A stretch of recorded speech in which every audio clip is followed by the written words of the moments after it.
Oh gosh, well, give him an ease up on Saturdays, man. Give him a Saturday and Sunday ease up. So that when he's ready to come here on a Sunday morning, time, you understand, we could flow. You get your question answered right here. Definitely. Good morning, sir. Good morning, and how are you? Like, good enough. Can't complain at all, man. Life is too good to complain. I hear you. Once you have life, once you get up this morning, be thankful. Yeah, I was telling the listeners this morning that I had some back pain all last week. Seriously? Okay. Yeah, and they said, nah, man, you said to know with Dr. Batson today, man. Dr. Batson, quick, fast. Yeah. He said, easy thing. I say, yeah, the pain shooting on my leg. Oh, sure. Whole week, pain shooting on my leg. Right. You understand? And I say, well, it was yesterday. Yesterday, I went and got acupuncture done. Okay, good. You know? So I say, well, all right. So you know what? I will mention it to Dr. Batson this morning. I will hear what he says. And you have to make me accountable so that we get whatever treatment he puts out for us. We got to try that this week here. All right, very good. So Doc, before is yours. Yes, go right ahead. Well, we'll address your back issue. In fact, that's actually one of the things I wanted to speak about today, back pain and the complications associated with back pain, because, you know, a number of persons suffer with the back. You know, the World Health Organization mentions that in excess of maybe about 50 million people suffer from back pain. You know? Yeah, that's a lot of people. You know? So you're not alone. There are a lot of persons that have situations with the back, and it could be multifaceted in the sense that, you know, it might be sciatica, it might be herniated disc. So there are different things that could actually cause back pain. So that's actually, we're going to discuss that in a little bit as we continue. In addition to that, one of the things I wanted to touch on today is the issue associated with PMS, Post-Menopausal Syndrome.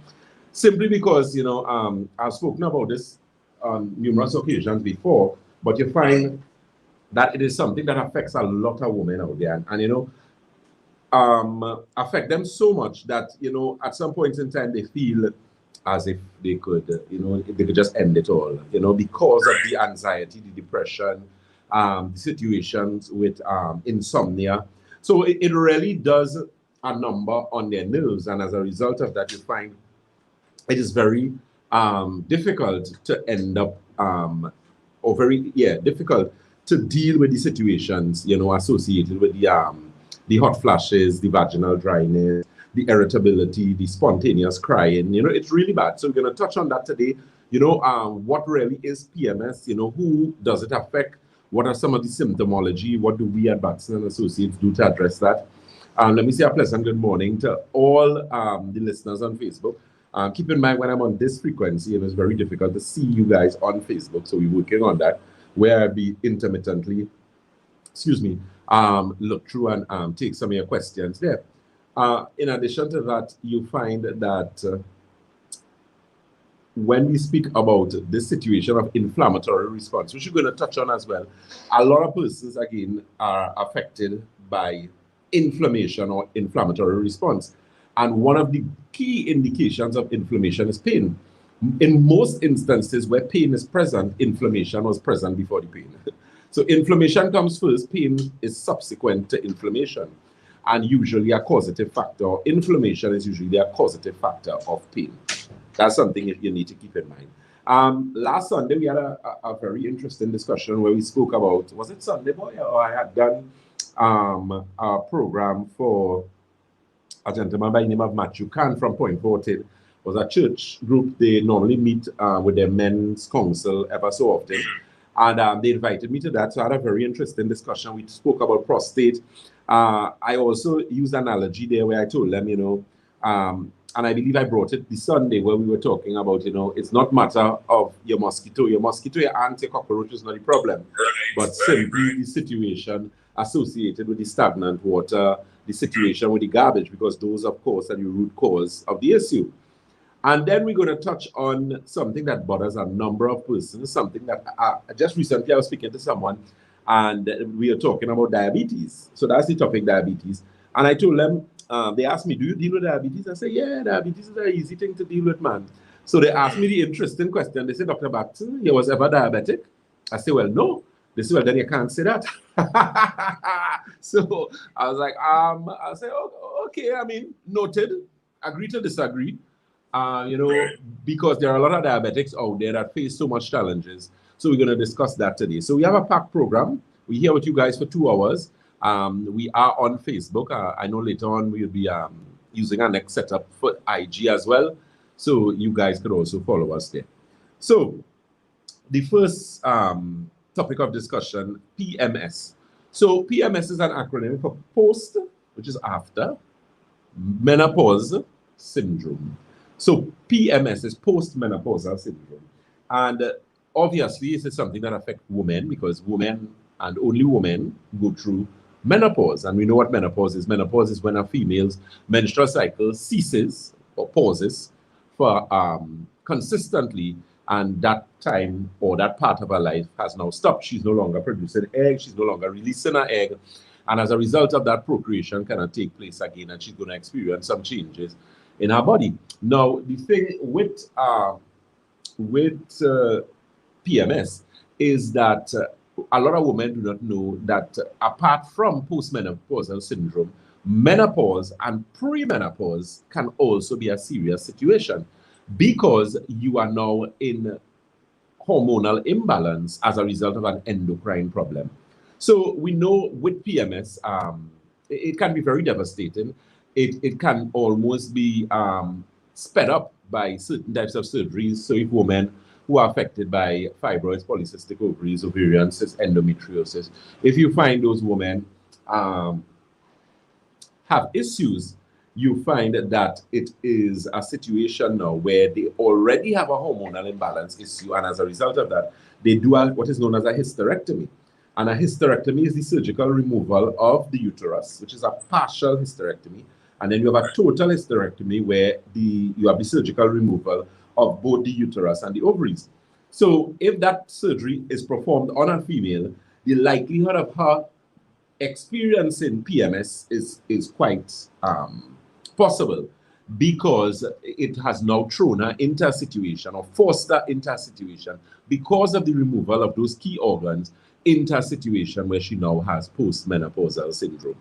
Right, so that's one way that women could actually end up in PMS. The other way would be, of course, the natural way where, as I said, it is your normal time and you have now ceased your menstruation or having a menstrual cycle. And now you have reached that stage where that is no longer happening and you have these postmenopausal symptoms. So what are some of the symptoms associated with PMS, postmenopausal syndrome? Headaches is one. So you find women could have what is referred to as migraine headaches or even cluster headaches, where they have serious problems with headaches, problems with their eyes hurting them. Another very common symptomology of PMS is high blood pressure.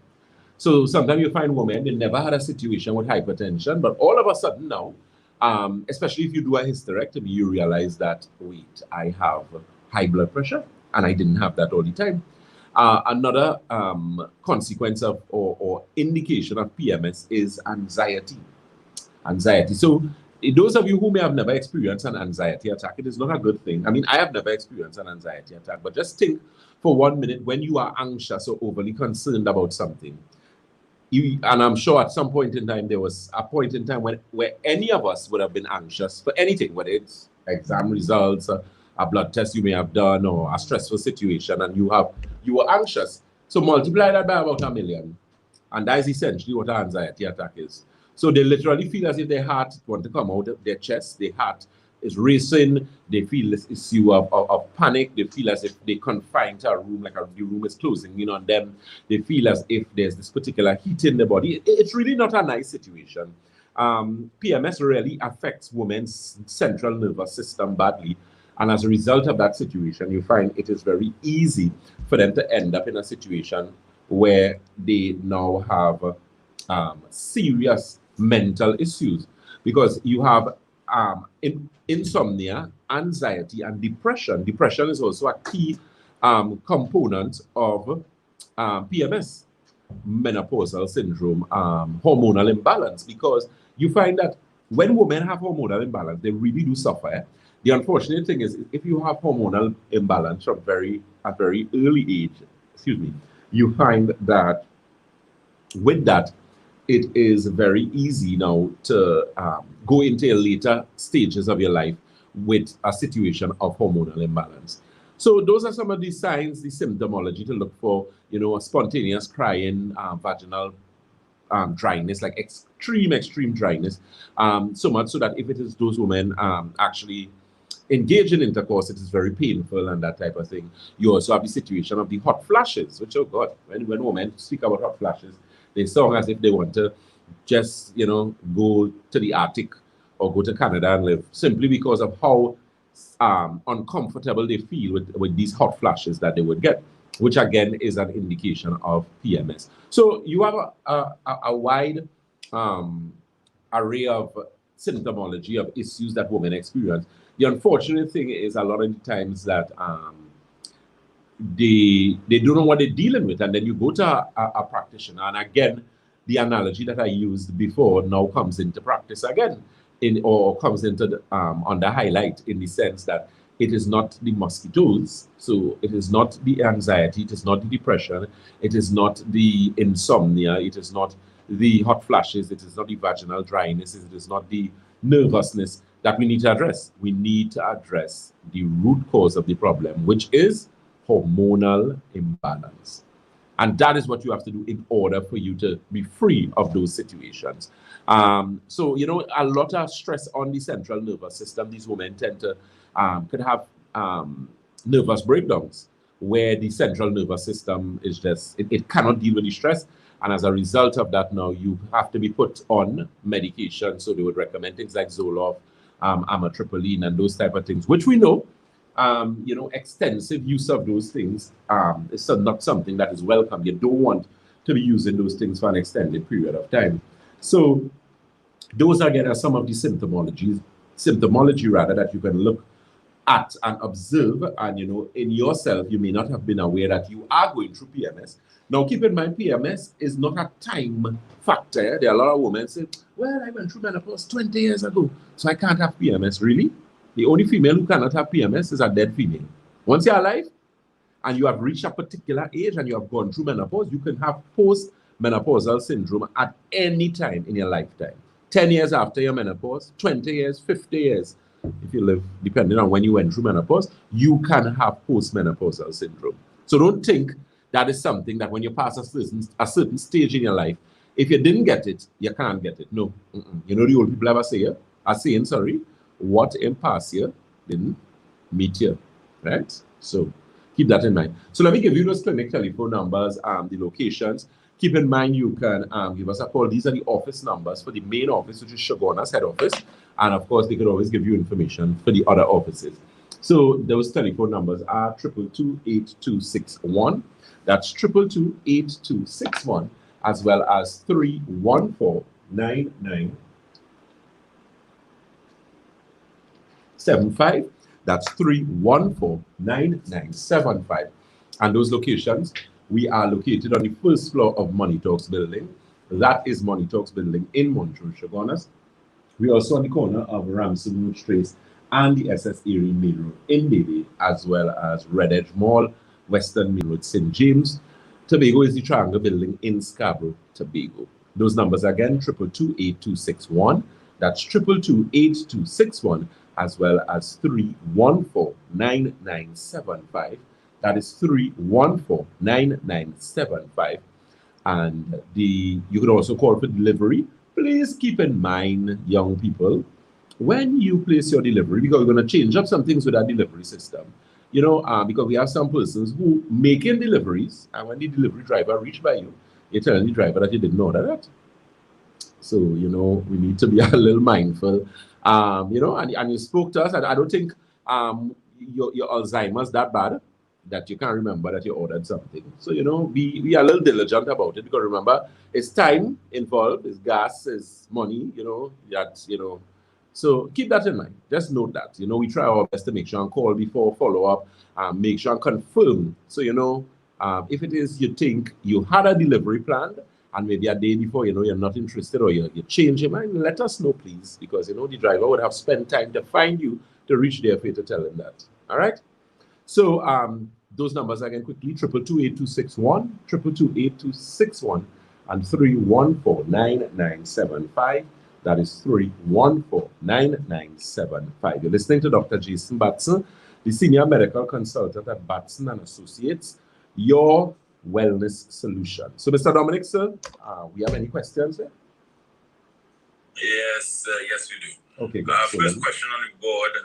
Someone is asking, what can you kindly advise what is the protocol you can suggest for a man in his late 30s who is finding it difficult to stop smoking marijuana? Oh, okay. The thing is, any addiction can be dealt with, excuse me, when some aspect of cleansing and detoxifying does help, because once you cleanse the body and detoxify the body, so if you use things like Santulan, which we know is a 7-channel detox, Santulan cleans and detoxifies kidney, colon, bloodstream, liver, lymphatic system, skin, and your lungs. It does lessen the urge or the addiction in itself, and in that case, I've seen a lot of individuals who have reduced significantly whatever it is, whether it's cigarettes, in this case, marijuana. So that's one of the things you could look at. And in addition to that, it's just a matter of being, disciplined, in the sense that, if you once in a while is all well and good, but if it is you reach a point where you're addicted and using like maybe 3-4 times a day, because marijuana is a drug, and like all drugs, they can become addictive. So that's something you need to pay attention to. So I would say, at least do the cleansing and detoxifying program. Do the liver tea is also going to help, the liver detox, and you should get some very good results from there. All right, we can always tie up the loose ends, dot your I's and cross your T's subsequent to that. All right. Hey, so my friends, send your messages to 333-9950. And of course, we can take your calls at this time, 625-2759 or 624-7729. All right, Doc, someone says here, they just want to thank you for your delivery service. May the Lord continue to keep you. And the question is, how can you deal with someone who talks in their sleep? Is that a sickness? Oh, okay. So thank you very much for the blessing. Most appreciated. Talking in your sleep. It most certainly is a condition or a situation where, we can correct that situation in the sense that the sleep can be improved, because we know sleep primarily, they have 2 types of sleep, right? Which we have REM sleep, which is an acronym for rapid eye movement, and you have non-REM sleep. And as far as we know where sleep is concerned, you go into REM sleep, non-REM, REM sleep, non-REM, REM sleep. And that is how you cycle during the night. So persons who speak in the sleep would most likely be individuals who have some level of central nervous system issues. So it can be an issue of your autonomic nervous system wants some tweaking, some correcting, that type of thing. So that's something that can be corrected. It's just like persons who sweat in the palm of the hands and the sole of the feet. I remember somebody asking me, Dr. Batson, is that a sickness? I said, well, it is an imbalance of sorts where, the autonomic nervous system, where the aspect of parasympathetic, sympathetic, I can't remember which one would apply there, the flight or fight aspect of the body is overactive, and as a result of that, you find persons sweat in their hands, they sweat under their feet. As a result of that, you find persons actually speak in their sleep, or there are some persons who are actually very violent in their sleep. There's some people who, they behave as if they learn in karate. They would kick you off a bed if you're sleeping with them. And some people actually have muscle spasms during sleep where they feel like they're getting cramps, so that whole sort of kicking situation. So I believe there can be some correction. Sleep is a very interesting thing. I remember when they do sleep studies with persons, so they actually do sleep studies and they put these things to measure your nerve and your brain waves, and they actually put cameras on you. You'd be amazed to see what people do in their sleep. Some people actually change positions quite and weird positions too, where they actually go into fetal positions. Some people actually kneel as if they're praying during the sleep. There are some persons who actually, they would lie on their stomach and they would raise up like by their knees there, and that is up. You know, so there are a number of things that we have. Yeah, there are some people who are, those people, some of you need to sleep by yourself. because there are some people who, I mean, you know, but all fun put aside, it can be an indication of a central nervous system imbalance, and it can be corrected. I always tell persons, I believe improvement can take place in any aspect of the body. You know, actually yesterday I was having a discussion with a lady who has a situation with her knees, and you know, she's saying the knees hurt so bad, and you know, she's so fed up, and you know, all these things, and the doctors are recommending nerve replacement surgery. And I told her, I said, let me tell you something. If you think you have pain now, and you think you have discomfort now, wait until they do that surgery. You'll find out what's going on with you. So, you know, it's just a matter, as I told her, of putting in the necessary work, the necessary nutrients, the necessary physical activity, whether it's physiotherapy, massage, or whatever the case, or in your case where you went and do your acupuncture, which is a very good thing, to really start to work on the situation and actually bring about preventative maintenance. Keep in mind, that's what you always want. If you're in a situation where it has happened already, well, okay, but we can now correct that. And then when we have corrected the situation, you now have preventative maintenance, which is what you do with your car and all other devices. So that's something to pay attention to. All right, let's take this call here. Caller, good morning. Okay. Caller, you need to take off your radio. Thank you for calling, but you're going to have to try again. Yeah, so remember, please, to ensure that you take off your radio. Don't listen to yourself on the radio or move very far from the radio, because someone nearly took out Dominic's air bells there. Yeah, the expression says a thousand words. I mean, I know, right? I think he was just about... I'm trying to turn off my camera, but I say, you know, let me look today. Yeah, Dominic is not pleased with that. He's going to send you a bill. He's going to send you a bill. Exactly. If you have a voice note here, let's get that. Correct. Hi, good morning, Doc. I hear they said you have a liver detox. My father-in-law to be he has a liver issue where he was working in a plant where the chemicals, I would have seen it like a poisonous liver. Is there anything you think can be done to that? Because he has to go for dialysis at the hospital ever so often. We're trying to get some stuff to clean his liver and see if we can nurse him back to good health. Okay. All right. Yeah, we can deal with that situation, man. You usually find people who would have worked in plants where there's oil and gas. One of the things that you get from a lot of plants is ammonia. Eh? So there are a lot of people walking around those plants and you're inhaling ammonia. And a lot of other things. And those chemicals can seriously affect your liver, your kidneys, that type of thing. You said he has a serious liver condition and he dialyzes ever so often. So if he's not on consistent dialysis where he has to dialyze 2 to 3 times for the week, well, that's good news. Then it's very easy to help him. If he does have do dialysis on a regular basis where he's actually termed as a kidney patient where he has renal failure or some sort of failure like that, then it means that we would have to address that situation. But definitely, and you need to be careful in addressing that situation, excuse me, simply because you don't want to have an issue where we detoxify the body too quickly, because that could actually cause more damage. Excuse me, because remember your liver is an organ that holds a lot of toxins, you know, excuse me, where your liver actually breaks down strong chemicals into less harmful chemicals so that they can exit the system and don't damage the cells. That's primarily one of the functions of your liver, apart from your liver being a digestive, a metabolic organ, that type of thing. So yes, we can definitely help with that. The liver cleanse may not be your first choice in that protocol, because what we're going to have to do if that person has a hydration issue, which I strongly believe they do have, we're going to have to address the hydration situation. We're going to have to address other issues and then deal with the liver in itself. So that's a protocol that is going to have to be specifically designed. So that individual is going to have to come and see us. We can try our best and do a fitting consultation for them because this week into next week, that's one of the things that I'm working on, where I have some makeup days that I'm doing for QREP, not QREP, sorry, for Shogunas as well as St. James.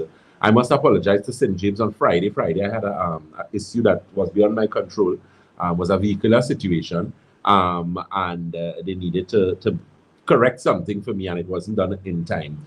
So we're going to make up for that next week, please God. So Monday, I know I am in St. James on Monday, and I believe Tuesday I'm in Shogunas. So I have a makeup days for those two of us, and then I'm in Shogunas on Wednesday again, and I am in St. James. No, I wouldn't mean St. James Friday. Friday is a holiday. Friday is the 24th. Oh yeah, oh God. I swear we have too many holidays. Most would not agree, but yeah, because I just was like, that's the 24th. Right, and then subsequently to that, the Monday of next week and the Friday I would be in St. James, and the Tuesday and the Wednesday I'll be in Shogunas. So I'll be giving those offices an extra day to make up for some of those clients. So some of you would be given some calls because I know they started to actually fit in some persons because of the long wait that we have for appointments. So we're trying to fit in as much as possible. Okay, a pleasant good. Sorry? You slipped there just now. You slipped there just now and said QREP, and someone just messaged and asked when you're coming to QREP. When I come into QREP, okay, soon enough. Soon enough. All right. So that is something you could keep in mind, and we'll go from there. Next question. All right. So all right. We'll call on the line. Let's take that. Caller, good morning. A very good morning again to you, Brady. Yes, a very good morning to you, Dr. Batson. Yes, Mr. Santa Cruz, sir. How are you doing? I am mighty fine. Praise be to God and blessed is his holy name. Dr. Batson, what is the signs and symptoms of water deficiency in the human body? What are the signs and symptoms of water deficiency in the human body? That's question number one. Right. Question number two. Why is it that some people have long-term memory, but they cannot remember recent happenings? Thank you. Okay. Nice question, man. Okay, so first question, what is the signs and symptoms of water shortage or dehydration in the human body? Dry skin is one. Dehydration, usually headaches. Most dehydrated people have a lot of headaches. They always, and then they go and get a fancy diagnosis, and you're told that you have cluster headaches and migraine headaches when it's not that you're dehydrated. Another cramps is also one. So muscle cramps, especially cramps by your legs, your thighs, your instep there, your calves. That could also be an indication of dehydration. Another one, constipation. I mean, that's a giveaway, because we know in the aspect of dehydration, when your body starts to become dehydrated, what it does, it pulls water from your colon. So it literally dries out the colon and dries out the stool. So it makes it very difficult for you to now have evacuation, proper evacuation of waste. So you're now termed as constipated. So keep in mind, now listen to what I just said there. When you are severely thirsty or when you are dehydrated, your body takes water from the stool. You see that? So your body actually goes into survival mode and actually begins to pull water out of the colon. And then after that, if it still has to go, it's going to dry out the stool. So, and your colon is the organ, one of the organs in the body that need the most amount of water. Your colon, your muscles, a lot of water. Remember, 70% of the human body is water. So that's something you need to pay very, very close attention to. Another one would be issues associated with eye problems. So glaucoma persons who have situations with glaucoma sufferers are usually persons with indications of serious problems with your hydration. So dehydrated individuals again. So those are some of the signs, the symptoms of dehydration. Constipation, problems with dry skin, issues with your eyes, glaucoma, dry eyes, issues with headaches, cramps, those type of things. Okay? And the second question was, why is it that some persons have long-term memory but short-term memory is affected? That's very easy. That's usually first signs of Alzheimer's and things like vascular dementia and those type of things, because you need to pay very close attention And one of the things you need to understand is that with vascular dementia, it has to do with lack of blood flow to the brain. And you could have lack of blood flow to the brain as a result of a number of things. Dehydration as well could cause that situation. Poor circulation in the cerebral hemisphere. So here, you're not having proper blood circulation. And as a result of that, you find that your memory, your short-term memory is affected. So short-term memory, we know, is just that. So not long-term, not when you went to school, your anniversary, when you get married, when you went on your honeymoon, not that kind of thing. That's long-term memory. Short-term is memory now. So where you put down your keys, what you went into the refrigerator for. You know, some people, they start to talk to themselves. You're going in a room and you're spinning and, oh God, what I come here for, boy? You know, it getting really bad when you start to put on stove on the fridge, pot on the stove, as we say colloquially. And when you put on the pot, you're going and sleep because you forget you put the pot on the stove, right? So those are some things that you need to look at, and that's usually a cry for help or an indication of early signs of poor things like vascular dementia, Alzheimer's, early issues with central nervous system function. And interestingly, because of that question, I'll discuss how to protect your nerves, because I think a lot of persons do not know, especially when you have a lot of stress to deal with. If you do not safeguard your central nervous system, you know what's going to happen to you, right? You know, you're going to go mad. Now, mental health is something that's not really discussed much in our culture. There are some people who believe that, well, especially if you're a male and you go to seek mental health, they believe something wrong with you because they believe it is so, it's not masculine to, you know, address mental health, which is quite sad, eh? Which is why we have so many young men who, you know, for you to be in a relationship with a woman and think, well, all right, this thing done and you have to go and kill her and kill yourself. You're definitely not mentally sound, but that is something that's, you know, we don't really address as a society. And there's a lot of sexism where that is concerned, where a woman is going to quicker go for mental health, whether it's therapy, you go to see a psychiatrist, a psychologist, whatever the case may be. And counseling is not bad. Even as a man, a lot of persons believe, you know, contrary to popular belief, as men, we do not know everything. You're not a Superman. You only have three, as far as I know, in my limited knowledge of the Bible, it only had three perfect people in the world at one point in time, right? Adam, Eve, and Jesus Christ, right? So, you know, for argument's sake, none of us are perfect. We know that. So, you know, don't ever feel shame, you know, to know. Because mentally, you can become so, what's the word, boy? So inundated mentally with information and you're stressed out. And it happens to all of us.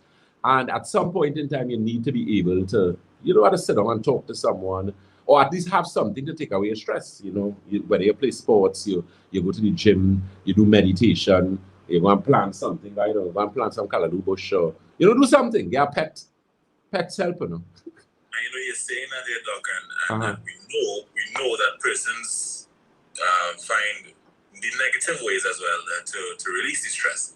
And just like you covered, it is a stressful time for most. Definitely. Yeah, for a lot of persons, and I think that that is an issue that we need to touch on a little more often. We do on these programs, because definitely we need to remove the stigma of associated your feelings. Yeah? Exactly. Yeah. And as you rightfully said, it's a stigma because in our culture, and even I could even go so far to become controversial and go from an ethnicity perspective.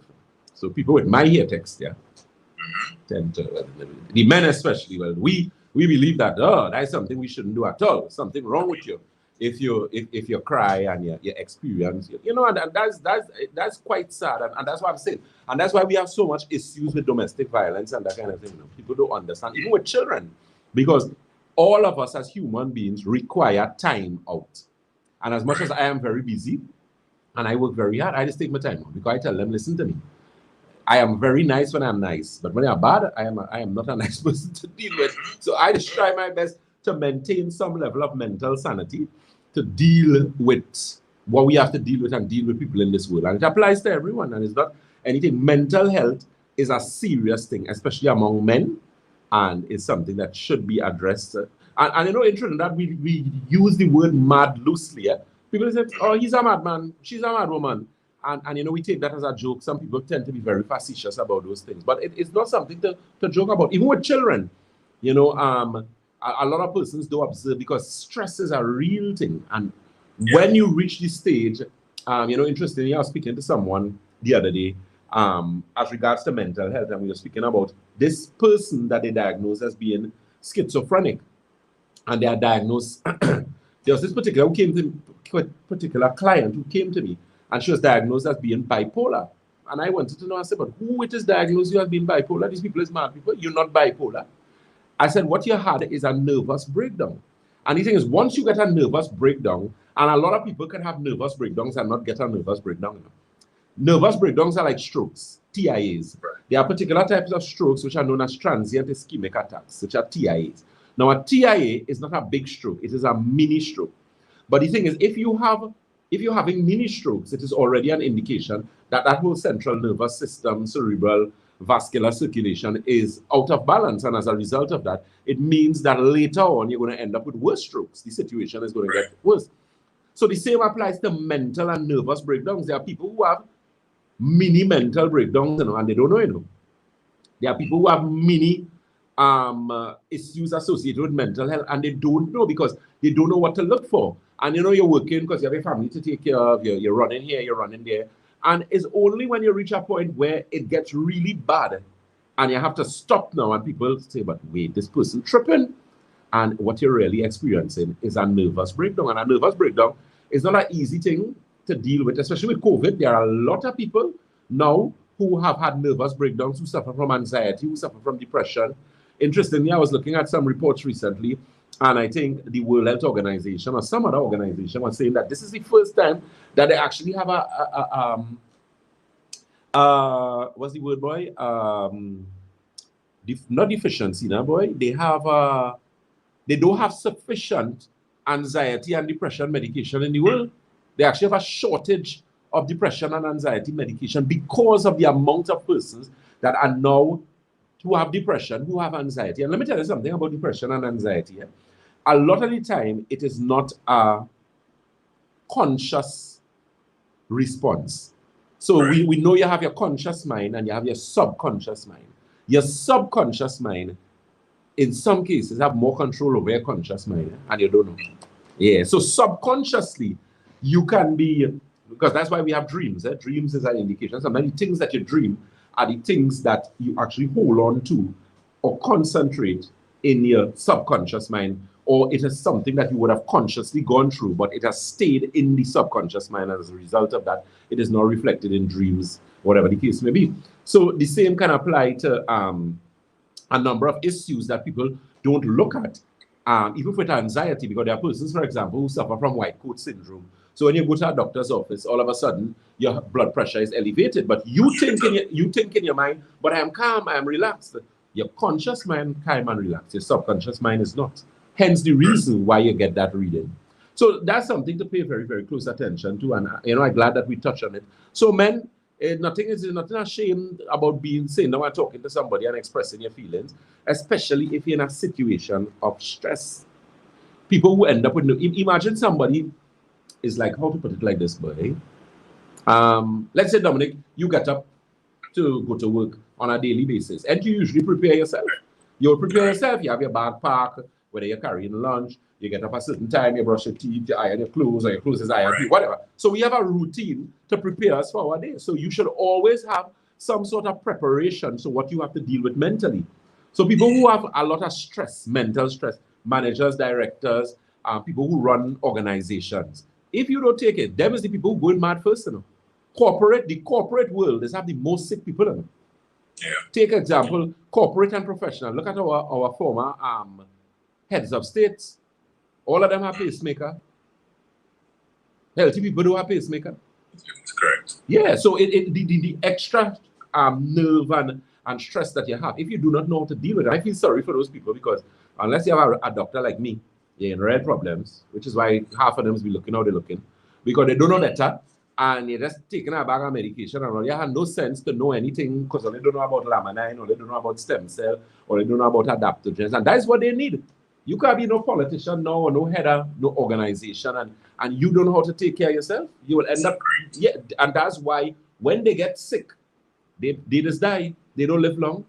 And when they do get sick, their sickness are extreme sicknesses. So you have prostate problem, you have cancer, you have people in executive. If you look at it, look at Fortune 500 companies, look at the former executives, directors, and that kind of thing. Very, very sick people. Even if you look here in Trinidad, state-owned companies, look at people who were senior managers and that type of thing, especially the oil organizations. And them people and them, they suffer. Yeah, real stress. And, you know, it's unfortunate that they do not know how to deal with that. And that's one of the things that we're doing at Batson Associates now. What I wanted to do corporate wellness 2 years now, but because of my time. And that's something that we're actually working on, God's willing, for next year, because we wanted to do it before COVID, but COVID sort of changed up a lot of things that we had to adjust, obviously. But corporate wellness is something that we plan to do as an organization, even for people like the police service, prisons, fire.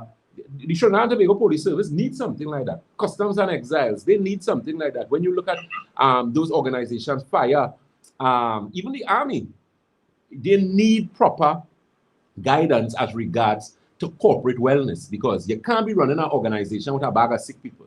There is no, which is hence most of the time the government service is inefficient at what they're doing. I mean, granted, we know we have some lazy people working there. But, and because of the nepotism and that foolishness, you don't ever get what you need to get. However, a lot of the times it has to do with lack of corporate wellness. These people do not know how to take care of themselves. They get very sick. And the Trinidad and Tobago Police Service is a perfect example of that. That the sickest organization in the country is the police service. The most amount of strokes, if you check, the most amount of people with diabetes and that type of thing. Police. So, what are we going to do about that? You know, it's so strange because I know last week we had a caller who called in indicating his issues with his pressure and whatnot. And you're very right. You know, because of the hours, you know, the 24, 48 or whatever it is. Yes, correct. Yeah. You know, and the lack of sleep, lack of rest, you know, the proper rest that is necessary. Yeah. Not only that, the availability of food for them as well. Remember when these guys on the road, depending on where they're not going to get, you know, they don't have access to healthy food.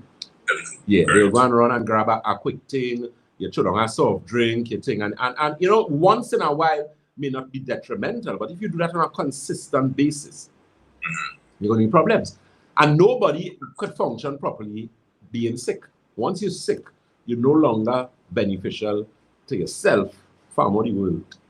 Or to who you serve. Or to who you serve, exactly. Right, so let's get some more questions on the inside. But we reach by. Morning, what can you do to prevent a premature ejaculation? Okay, good question. That is easy to deal with, you know.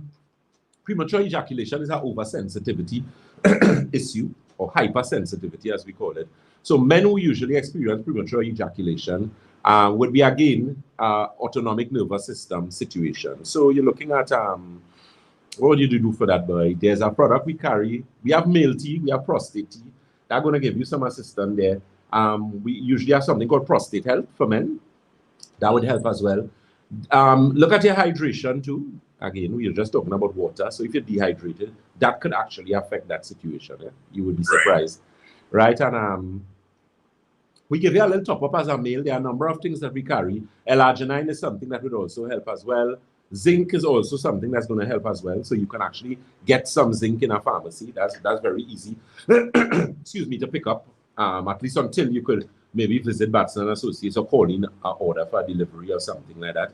But definitely, that's an easy situation to deal with.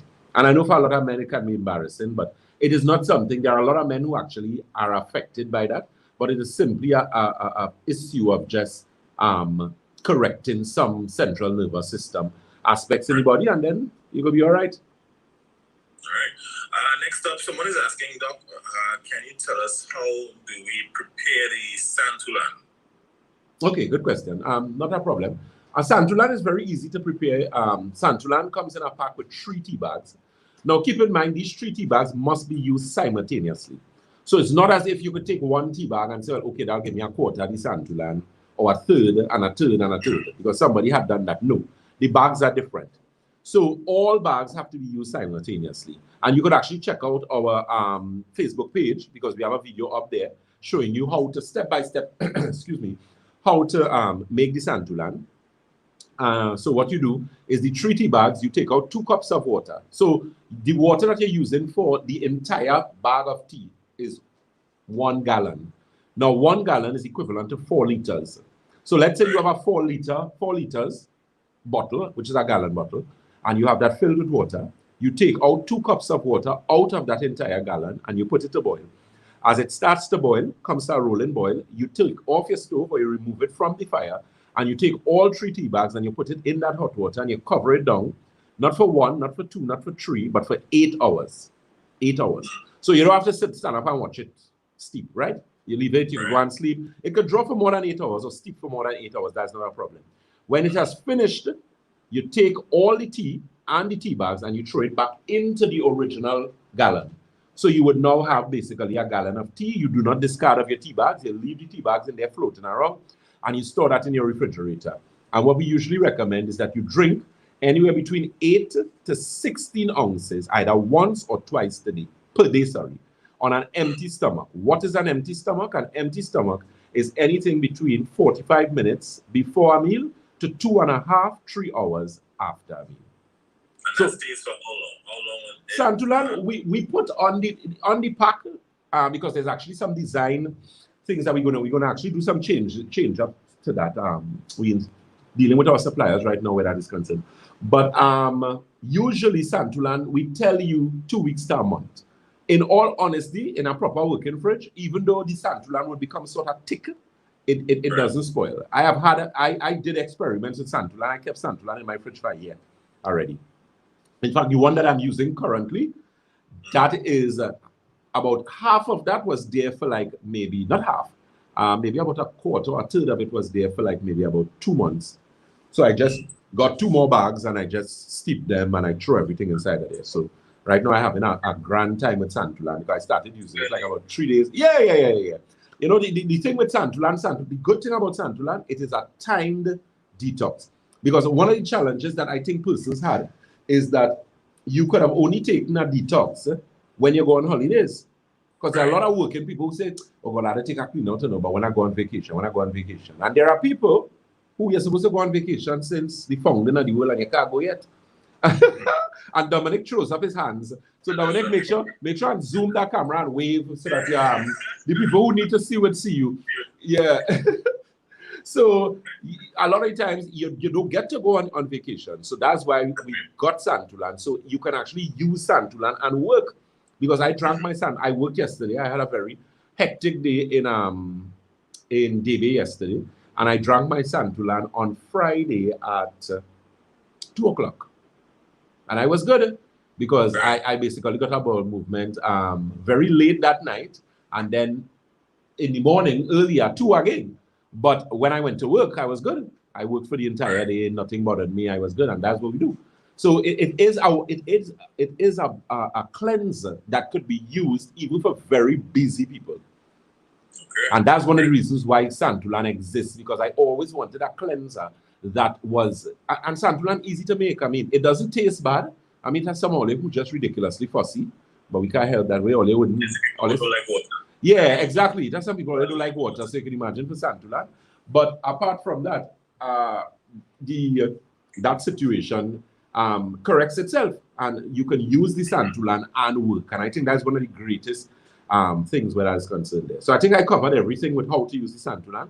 As I said, you could always go on our Facebook page, on our Instagram, and you can look there. We have a video, and it shows it step by step. Okay. All right. Someone is asking, as we're on Santulan, they're asking if it is required to use a probiotic after using Santulan. Not necessarily, because Santulan does have probiotics in it. It does have probiotics in that whole mix there. Santulan has Nigella sativia, which is black seed. It has marshmallow. It has chamomile. It has blessed thistle, holy thistle, papaya, myrrh. So it is a combination of herbs, and it does have some probiotics inside of it. So not necessarily per se. All right. Next up, Good morning. What can the doc recommend for persons who grind their teeth at night? This person has terrible headaches and jaw pain as a result. Whoa. Tens. Okay, well, yeah, when you're grinding your teeth, that's a central nervous system problem. Again, autonomic nervous system. So we can correct that. Definitely cleanse and detox. So Santulan, your Alkagen water. There's a product we carry called Nerve Restore. What's my big product? Rare good. I use that product. How much me? You sleep like your sleep is a different sleep when you use that Nerve Restore. People who have chronic insomnia, well, we had to hit only 2 capsules and that capsules are 735 milligram capsules. That's usually we recommend 1 just before you go to bed. Now it does not make you sleepy, understand that. But what it does, it facilitates sleep in that it deals with things like cognitive function, memory, that type of thing. There's a product we usually carry too as well called Optimizer. Big product, very popular. We use it for eye health, we use it for memory, we use it for central nervous system, cognitive function. And there's a next one that we have called Cerebral Formula, which we do not have that in stock right now. We should get that maybe in about a week and a half. Boss product for memory. Boss. It's also very good for children who have attention deficit disorder. People who have children who have things like where they tell them they're autistic. Is also very good for that because it actually helps you to focus. It increases your ability to focus and concentrate. Right? We have had some very good feedbacks regarding those products, especially the Nerve Restore. Amazing. There's also one we carry called Revitalizer. Revitalizer, it could be used either for men and women. It does help with energy, but its strong point is aphrodisiac, sexual function, male function in men and women. So you find women who may have, decreased urge, you're really feeling for your spouse, your husband. Every time he come and play the smiling with you, you want to slap him. That product is for you. It's called Revitalizer for both men and women, especially men who are experiencing things like low T. There's a male product that we bought recently, and it's doing pretty well. We have some new ones we're going to be getting because, we have to deal with these men constantly call me and say, Dr. Batson, what are you doing? You're supposed to be organizing something for me. So I haven't forgotten you guys. We halfway where that's concerned, but we're getting some more things to highlight with that. Keep in mind a simple thing like Santulan can do loads of benefit to a male just where sexual function is concerned. Because of course, by cleaning your blood, especially the liver, the kidney, Santulan is 7-channel detox, kidney, colon, bloodstream, liver, lymphatic system, skin, and your lungs. That in itself can also help significantly with erection and proper male function and that type of thing. And let me make a point too. There are some people who, I try not to go in buff mode because I really had a wonderful sleep. So I'm in a way better mood today. Not that I am in a bad mood when I'm buffing. I just basically speak facts. But let me tell you something. There are some people who are of the belief, and this usually applies to men who think they know everything, and somehow they just need to shut up because they don't know everything, where they say, I just get everything from my food. I don't need to take no vitamin. I don't have to take no supplement. Listen to me. If you're still thinking like that, you're dead already. You hear what I'm telling you? You're properly well dead. Check yourself before you wreck yourself. You're talking foolishness, right? Food 300 years ago, 100 years ago was food. You see what we get in now? Is F and the O. The OD move. So you're getting food. That's not food you're getting right now, right? You're still a little lucky if you're eating some provision. So if you have ground provision, if you live in Toku and Masimiyaro and that kind of thing, and you're eating a little fish often and that kind of thing, you're breathing some clean air, you're drinking ground provision, you're a little moko fig and tanya and thing, you're still in a better position than tongue people. Where the only all you're doing is a concrete jungle, you're only smelling a set of, you understand? You're still in a better position. However, keep in mind that you need to supplement. You hear what I'm telling you? Even if it is coconut oil we're talking about, even if we're talking about olive oil, even if we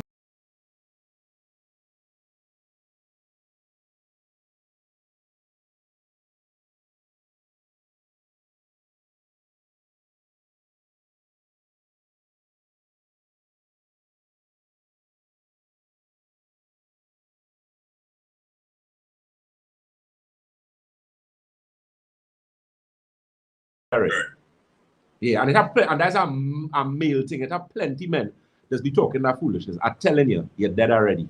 Take my advice. Because what you're supposed to get, you're not getting it. You're not getting it. You're not getting it. And people, well, don't talk about the people who like the synthetic food. As I was saying last program, dead food, dead body. Living food, living body. And you have to always remember. And bread, in case you don't know, bread dead, eh? Bread is a dead food, eh? Even though it rise, it's dead. Right? Once you process it, with processed food, that life-giving force is significantly reduced. Which is why you're supposed to have more fruits, more vegetables, more greens, more living food in your diet. It have plenty of things, always go and buy in them place and them. If it is you take it, you put it in a box, and you take it and you rest it somewhere, and you go back 2 years after, it look in the same way. That could never be good to eat. That is not food. Because fruits, if you take an apple, let me don't even go with apple, because that is happening with apple too, because they put a coating on apple, and sometimes you go, yeah, that wax nonsense.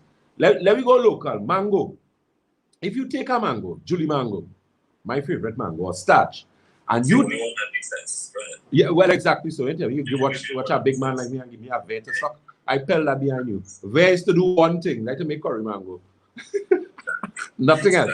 If it's not starch, Julie, we have no conversation. Anyway, if you take a mango and you leave it there, the mango would start to what? Rot, right? What you think causes that? Enzymes. That it means it is living. That is food, and that is what you need to eat. Seeds, grains, pumpkin seeds, sunflower seed, chia seeds, flax seeds, spelt, all those type of seeds, even nuts, almonds, cashew, walnut, pecans, not peanuts. Peanuts is a trouble nuts, right? Not peanuts. That is what you need to have in your diet. Living food. Seeds give rise to what? Plants or trees, right? So that's life force. So those in a seed is embedded the force of life. So when you eat seeds, what you do? You take in life.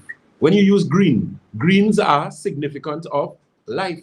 Greens are life force. You know? So those of you who do not like greens, listen to me. When we do blood analysis at Batson and Associates, when I do a dry blood analysis, you don't want to put nothing. You could lie on that paper and tell me you're eating greens every day. I know you're lying. I know you're lying. Because there is something known as oxidative stress. And oxidative stress is free radical damage or high oxidation. So we know what oxidation is. If you cut an apple, you leave it outside, it starts to get what? Black, rust. Oh, right, that is oxidative stress, free radical or breakdown. When you do not eat greens, you have high oxidative stress in your body. And oxidative stress is a perfect, remember we were talking about mosquitoes? Oxidative stress is like you have 10 tires inside of your yard. You just mining mosquito. You mining mosquito. Your mosquito catering for wherever you live in. You mining mosquito for the whole neighborhood. That is what oxidative stress is do. It creates an environment that is conducive to disease and sickness. Always remember that. So those telephone numbers, again, you can give us a call on 222-8261. That's 222-8261, as well as 314-9975. That is 314-9975. And those locations, we are located on the first floor of Money Talks building. That is Money Talks building in Montrose, Chaguanas. We are also on the corner of Ramsonwood Trace and the SS Erie Main Road in Davie, as well as Red Edge Mall, Western Main Road, St. James. Tobago, a pleasant good morning to you guys. Tobago is the Triangle building in Scarborough, Tobago. You all got water and a whole lot of stuff. We have stuff going up next week for you guys again. And keep in mind, we do have delivery, road delivery, so you could always give us a call and get the information for that road delivery service. All right, my friends, you can give us a call at 625-2759 or 624-7729. We welcome your messages at 333-9950, 333-9950. We will call on your line. Let's see. Caller, good morning to you. Hello. Good morning. Good morning.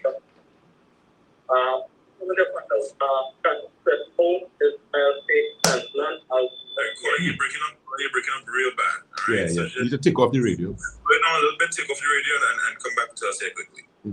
Yeah, sure. I know it was something with Santalan, so I'm just going to hold on for 2 minutes. Yeah, you can hear me now? Yes, perfect. Right. What I'm going to do is 7-year-old body Santalan. 7-year-old 7-year-old take Santulan? Yeah, a 7-year-old could use Santulan. Santulan could be used from children, by children, 3 years and on. 3 years All and right. on. We just have to look at the dosage that is recommended. The numbers to call are 625-2759 or 624-7729. You send your messages to 333-9950. Caller, good morning to you. Yeah, morning. Doctor. Yeah, morning, sir. Vitamin D. Can I elderly person take vitamin D? Vitamin D. Yeah. And I want you to explain a little bit about the catheter. You just deal with that? With the catheter? That was the question there, the catheter? Yeah. Okay. I want to ask the doctor if he just deal with that with this herbs and thing. with prostate and stuff. Elderly person. Okay, yeah, we do deal with that. You could listen and you ask about vitamin D. Yeah. Okay, yeah, you can listen off the air. All right? All right, boss. All right, so first question, vitamin D. Yes, an elderly person could use it. You have 2 types of vitamin D. You have vitamin D and you have vitamin D3. D3 is quite beneficial, and it is recommended for someone at any age, especially the elderly, because it does a number of things. You would realize within recent time, because of COVID-19, I think D3 is something that a lot of people didn't even know exists until COVID. Just like zinc, a lot of people didn't know apparently that zinc exists before COVID, or even vitamin C. A lot of people know about vitamin C. Vitamin C, I think, is one of the most popular, not one of the most, it is the most popular vitamin that is usually taken as a supplement. But things like zinc and D3, people didn't really know about. And we know the importance of zinc. Men, zinc is very important for a male, more so than women, but it is very important for the immune system. And that came into highlighted within recent time here because of COVID-19, as it relates to the building of the immune system and that kind of thing. So yes, an elderly person could use D. I would suggest D3 as opposed to just vitamin D. As regards to catheter, we deal with catheters in the sense that if we have to have the catheter removed, once we have worked with you, then in the consultants that I work with, which would fall under the medical doctors, I can send you to them and they would do the removal for us. To answer your question, I'll give you an example. There was a client that we had who had a catheter, because I do deal with men who have situations. And those of you listening, most of the time a catheter is put in to or for a male who has a problem with what we call stoppage of water. So you're not urinating properly. And as a result of that, there's a device that they insert into the penis to actually now assist in urinating, and it is called a catheter. Now, usually they do not remove catheters like that because the catheter would have to stay in you or stay there until they get the swelling down. Most of the time, people who have like benign prostatic hyperplasia, which is swelling of the prostate, those of you who may have prostatitis, which is infection of the prostate, and if you have prostate cancer, then you would most likely have a catheter. Or you could have all of those and not have a catheter, because catheters, as I said, are basically installed, for want of a better expression, to someone who has stoppage of water. Now, as regards to once we get that inflammation down, once we get the swelling down, once we get the urine flowing properly, then we're going to have to send you to a physician who is now, apart from the, what we would have done, they would have done their tests. There's something known as pre-void and post-void. Pre-void is before you urinate. Post-void is after you urinate. They would measure how much urine remains in the bladder, right? There are a lot of people who actually, their post-void values are very high, which means you retain a lot of urine, which is not a good thing. That opens you up to a lot of things like UTIs, urinary tract infection. You could later on end up with problems with your kidneys and all those type of things, right? So in that particular instance, that's something that you need to be cautious about. But in essence, we can deal with the situation, but it requires a protocol and a period of time in doing that. But there are some persons that we have worked with successfully who came to us and they no longer have catheters and they didn't have to put it in. Because usually, doctors don't like to remove that from you. I mean, you change it ever so often, like maybe 3 months to clean it. But a catheter is no fun. Not to get graphic or to become disrespectful in any way. When you have a catheter, you cannot have intercourse. Men like that, they cannot have any relations with their wife. So if that wasn't encouragement for you to take care of your prostate, maybe there's encouragement now. Today. Today. All right. Good morning, Dr. Batson. Could a fatty, swollen liver cause pain in both your ribs and chest, around the heart, and also the upper back? What medication would you recommend, or treatment? Let's use that word instead. What treatment would you recommend? Yeah, that situation with liver, a fatty liver is actually a very dangerous thing. And I see that a lot. There are a lot of people who come to, let's say everybody that we deal with, I think about 65 to 70% of them just have fatty liver. A lot of people live a fatty. If you just drink alcohol, chances are you could have a fatty liver. Those of you who are the dairy, always the dairy queens and kings, so they love a cheese. If all they do eat macaroni pie, and the macaroni pie, when you're pulling it, so you only see like cobweb. People like so cheese, butter, milk. Those persons tend to have situations associated with poor liver health. So again, that's something that you should pay very, very close attention to. Could we correct the situation? Most certainly we can. There are a number of things that we carry at Batson & Associates. Liver tea is one. Santulan would help. The greens formula would also help. The mineral formula with the colloidal silver would also help. So there are a number of things that we carry that could correct that whole liver situation. Don't play with your liver. I mean, your liver is the largest internal organ. It is an organ that has significant autonomy, for want of a better expression, in the body. So your liver is your metabolic organ. Your liver is your sleep organ. Your liver is your weight organ. People who have serious problems with weight loss and lack of muscle, and your muscles wasting away, liver problems. So in order to live long, you need to take care of your liver. And that's something that we do very well at Batson & Associates. There was a liver product that we used to carry. We don't have it right now, but we should be getting it maybe in about the next week and a half. And that is a product that super. I've dealt with people with cirrhosis of the liver, and they come back with that particular product being added into the protocol. Very, very effective. Okay? All right, so next up, someone wants to know if you make deliveries to Maraca St. Joseph on a hill. They need 9 bottles of water. Yeah, we're supposed to be able to do that delivery. Now, the thing is, Maraca St. Joseph has some interesting hills, So, yeah, that's some interesting hills. Yeah, that's like the first time, I remember years ago when I now started doing business. And that before I even doctor and our office and all kind of thing. We used to do deliveries. And watch me, that delivery used to be, watch me, Trinidadians is the best, So a lot of the times, sometimes I remember we doing a delivery. Those days, Big Mike and I was in business, Michael Dickerson. A pleasant good morning to my very good friend, who is actually now Dr. Michael Dickerson. Yeah, he's Dr. Big Mike now. Yeah. That's I know Mike years now. In any case, I remember we doing a delivery and they tell us, it's just a small hill, Dr. Batson. My goodness gracious, there was nothing small about that hill. and the lady was saying, yeah, when you come in, you're looking for a red roof. So I was like, a red roof? I said, we driving, we're not coming, we're not in a helicopter. Could we see a roof? Yeah, see the roof from the road.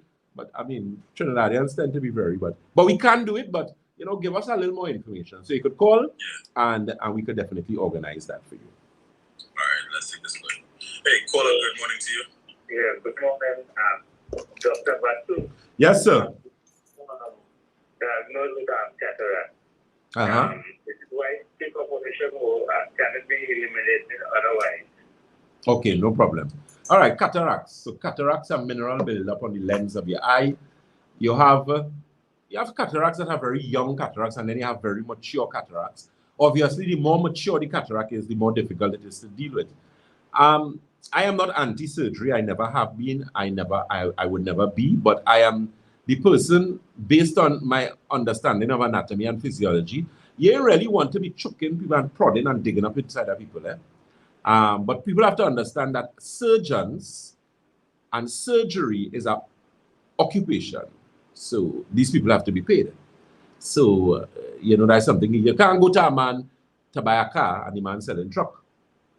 You see the man have a whole bag of truck inside of there and you go in there asking him for a car. You're looking for what you get. He will try and sell you a truck. Not so? Right. So a lot of the times with surgeons, they tell you, hey, surgery. They ain't gonna say, boy, go buy Batson have an eye drop. They take 2 of them eye drop and the cataract gone. So there are eye drops that you can use that can remove cataracts. Why I don't like cataract surgery is that they have to do something called a lens replacement. Some years ago, when you had doctors like Arta Namsu, and who was actually my eye doctor, very good doctor, he's now deceased. One of the things they used to clean cataracts. So them fellas go in there and they just take, and you know, as I said, it's a mineral buildup, so they spray it nice and thing, and they gradually remove the buildup on the eyes. But that required a level of patience, and 2, a particular skill set and techniques that I think these new doctors don't really have. But then again, they say advanced technology, so they actually now do a lens replacement. And I believe that should be a last resort. Because remember, this is a lens they have to grow, you know, and remove your lens that Almighty God gave you and put in a lens inside of it. I have an issue with that. I have an issue with that. I know of persons who have done it and it was very successful. God bless you. Nice. Continue in good health. But go for luck is not see for luck. I know people who did that. And because one of the challenges with those surgeries, as they're supposed to tell you, you could end up with something known as iritis, which is infections of the eyes. And I know of persons who have gotten bad situations with iritis and different types of infection post-surgery. So you need to be very careful. You need to be very careful. I suggest you use eye drops. There's one that we carry called MSM, and then there's a next one that we use, which is a Sincera eye drop, and we use that for cataracts. I believe we should have in stock. The number's very low right now, but we will be getting, like maybe about in the next week again, we would get eye optics formula. We have a lot of those. MSM, we need to top up on that as well, but we do have in stock. So I suggest you do that first, as opposed to going and, you know, have your lens, doing lens replacement. All right. All right. So let's next on board. Good morning. Is it mandatory that one goes at least 3 times a day, even if their diet is more liquid, or they may be fasting?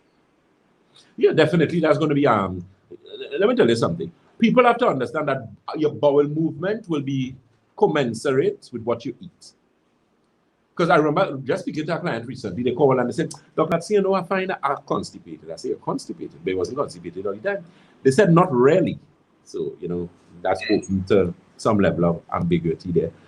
But one of the things I explained to them is that you have to understand that if you're eating a lot of bulky food, so you're having a lot of fiber provision, you're using oats, you're doing smoothies, your bowel movement is going to be significantly more.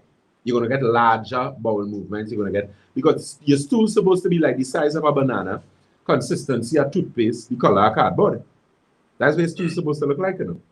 So you find that in instances where you have small, so if you're fasting, obviously, it's more liquid in the diet. So it wouldn't really, it's not that much bulk to decrease the transit time where you're going to have more bowel movements during the day.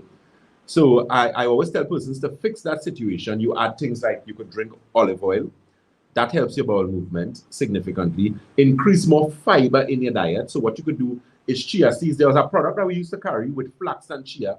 We stopped carrying it for a while, but we're going to start getting it back shortly, where you would actually use it with the santulan. So it was like a powdery something that we would give you.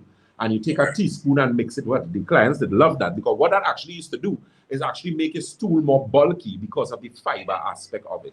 And that's something we're going to be bringing back, because it had some psyllium fiber in it and some few other things. It was a combination that we did that was quite good, because we did it to help persons with diabetes and people who wanted weight loss. Because with weight loss, when you're trying to lose weight, if you consume a lot of fiber keeps you full longer. And which is why popcorn is a very good thing for weight loss. Not the one that you just put in that device that all they like to press. I don't know why they have that in all your house still. Anyway, so not that. Get a proper pot, light your stove, and pop your corn. Right? And that is actually something that is used for weight loss, because you can sit down and eat a whole bowl of popcorn and drink some water and you'll be full. All right, let's take. I'm going to give you a message here, and then we'll take some calls. Yeah. This person said here, Mr. Batson, 3 years ago, my children witnessed my husband commit suicide, and my son took it on real bad, but the doctor treated him like a madman. Instead of getting him to talk about it, they put him on so many tablets. Whoa. Yeah? Yeah, Wow. yeah. Hey, Yeah, call so- up. Good morning. All right, not doing it. Yeah. So Sorry. everyone, please, when you're calling, try and remember to turn off your radio. You have to listen on the phone and not on the radio. I Okay? understand you don't want to miss anything yet, but from the time you pick up your phone to dial, turn off the radio. If y'all can only see Dominic's face. Yeah, boy, you could only see it. All right. Good morning. Morning, sir. Hello. Yes, sir. Yeah, one question for you. I was exercising into the knee, right? Right. And just I make appointment for you, and I have appointment by December Monday. All right. Okay. Which office? I was exercising Monday Right. and Tuesday. And Tuesday, then I get paid. Mhm. And the night, my groin swelled like a wind ball. What could you advise me? What could I do with that? What type of exercise you was doing? Yeah, I just jog and I walk over. I just exercise jog. So do you so the pain that so it's still swollen now? Yeah, it's still swollen since Tuesday night. But I take this Olfin tablet just to help me sometimes. Whoa. And is the first time that happened to you? First time. I was good. Yeah. I gave us sign that it just it's swollen me. And you never had problems with hernias before? Yeah, I had hernia surgery already. Whoa.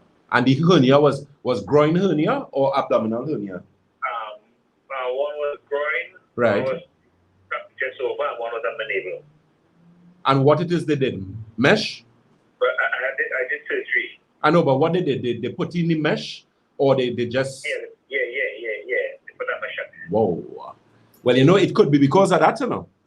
Because if you're prone to hernias, the possibility exists when you was jogging or when you could have strained yourself again, or you could have because of the amount of hernia that you would have had before. The possibility exists you had smaller ones and you didn't know, and then when you went and do this, it exacerbated and that caused the swelling. Oh. That could be what. So when you pain on a scale of 1 to 10, 10 is the worst. How bad the pain is? I say about sometimes I get about 8. Whoa. You are going to see and you didn't. If I sit down or lie down, I have no pain, right? But Right. when I get up and walk, Uh-huh. I get any pain. Whoa. I don't want to stand up. And you didn't. You have not attempted to visit a doctor? It's not there, right? Yeah. Listen over here. I'll listen up here before I come up, right? Okay, good, no problem. No, I was saying in a case like that, you should have gone and seen a doctor, man. I mean, I know it's COVID, and you know it's very difficult to go to the hospital and that type of thing. But even if you go and see a private doctor, you should go and have that looked at. And then subsequent to that, then I would be able to make some recommendations because that's an emergency. And based on what you're saying, if you're prone to which is when you told me that I would realize I said this person had to be prone to hernias. So that could be a little more serious than you think. So I suggest you go to a doctor and have that looked at. And subsequently to that, you could always get on to me and I could give you some sort of recommendation because that's going to require some medication. All right? Caller, good morning to you. Yes, good morning. Calling to ask Dr. Batson. Good morning, Dr. Batson. Good morning, sir. How are you doing? I'm okay. I bought some Santilan and the water and some long tea from you all. Longs or oolong? I'm expecting even another delivery from you all. Right. What it is, I didn't mention that I'm getting bloater and my perspiration itching. Okay, that's since you started to use the Santulan? No, I haven't started as yet. This is why I was waiting to contact, you know. Okay. So tell me something. How much water do you usually drink?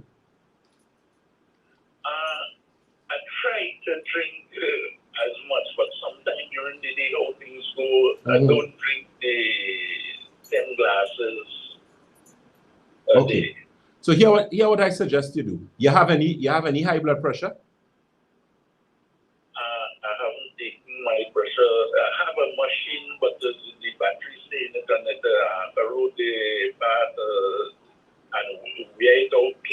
Okay, good. So, but what I'm saying, generally, you do not suffer from hypertension. No. Okay, good. What I suggest you do the water cleanse. So before you use the Santulan, use the Alkagen water for like 2 weeks. So you drink about 6 to 8 glasses of the Alkagen water consistently for 2 weeks. Okay. And then start to use the Santulan. Okay, then. Notice is that you're speaking there. I opened the Santulan because I didn't get all what you said how to prepare it, but I say it have the way to prepare it. Yeah. On the package. Yes. Yeah. So just after that is 2 weeks you say to use that.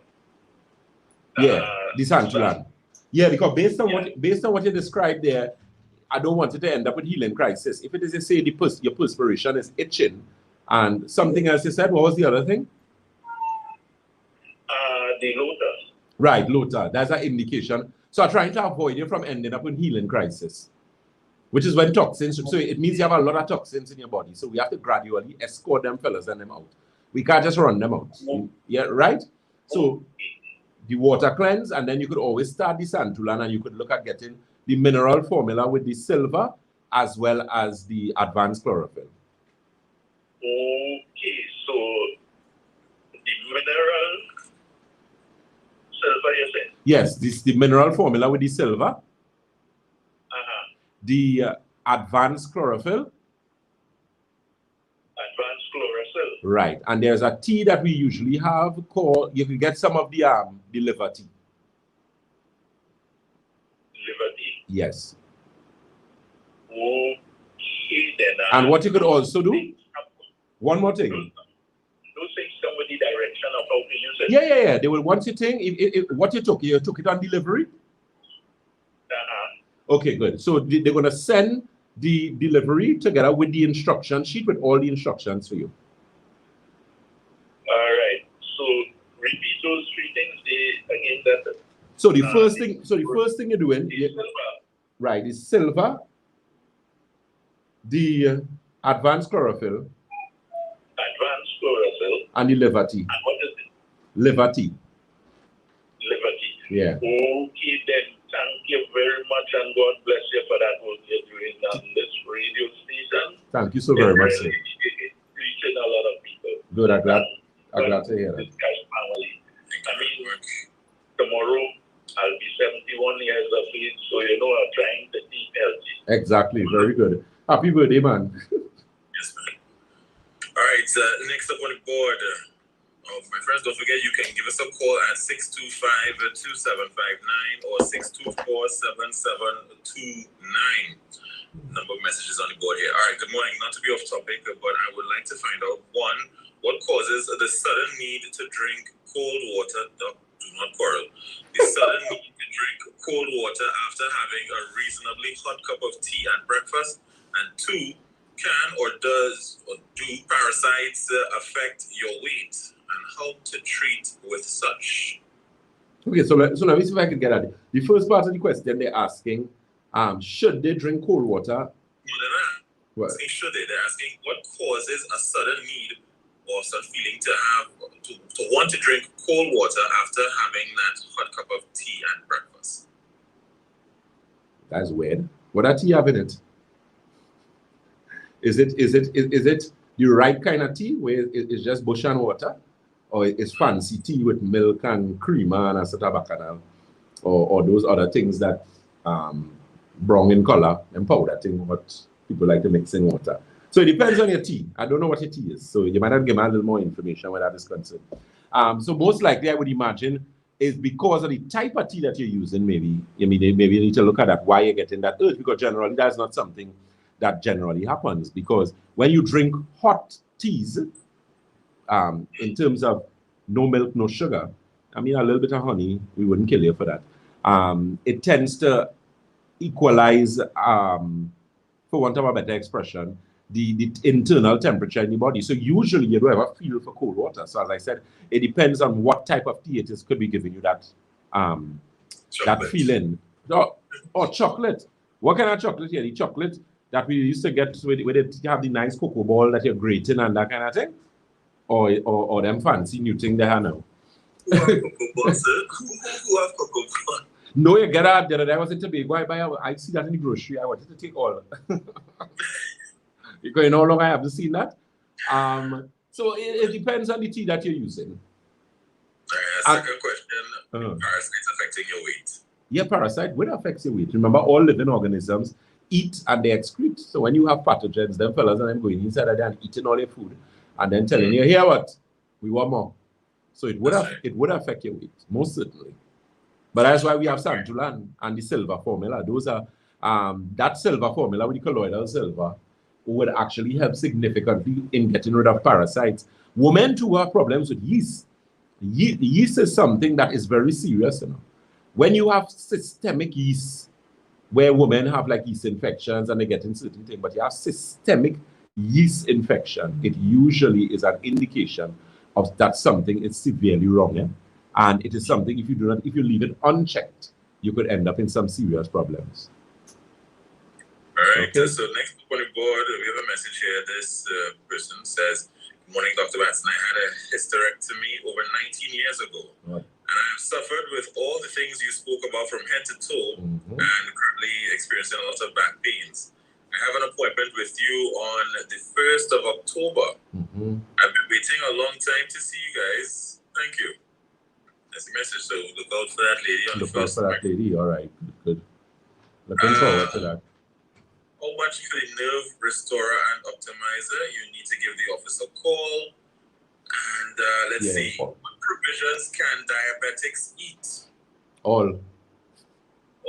All provision. It's the time of the day you're using the provision. You do not eat provisions after 2. So your carbohydrate intake after 2 o'clock, unless you have access to a gym or you run and you do these kind of things, then you shouldn't really use provision after 2. Provision should always be before that time. Provisions and your high carbohydrates, especially diabetic. Even fruits, you shouldn't really use fruits in the evening time or in the night. I know people want to eat 2 bananas in the night. You're crazy. You're going to sleep. You're going to run. So you can't use that hour. So always as a diabetic, let me help you to understand something. Every meal that you have, your meal should have a percentage of protein in it. So where do we get proteins from? You usually get protein from lean meat. So fish, if you are using chicken, whether it's organic or whatever type, you use chicken breast, that type of thing. You can use things like chana. So your legumes, those type of things, you would get your protein in that. Eggs, if you do not have a problem with eggs, if you do use eggs, do not throw away the yellow of your egg, please. Because you're just wasting your money. And that's where the most nutrients actually occur, right? So that's something that you need to pay very close attention. So once you do those things, you shouldn't really have any problems in that area. All right. Okay, hi again. Can you repeat the supplements for memory and sleep? Okay, so what you need to do, let's back up a bit, because what I always try to help persons to understand, and the persons who work with me, a pleasant good morning, by the way, to Mr. Paul Green, our senior blood microscopist there in the St. James office. A pleasant good morning to Ms. Karishma Ramdan, Mr. Rene Bastamante, and the whole team at Batson Associates. As it relates to that whole situation of I'm trying not to just shift there as I telling people good morning. Dominic, remind me, what was the last question I was answering? My apologies.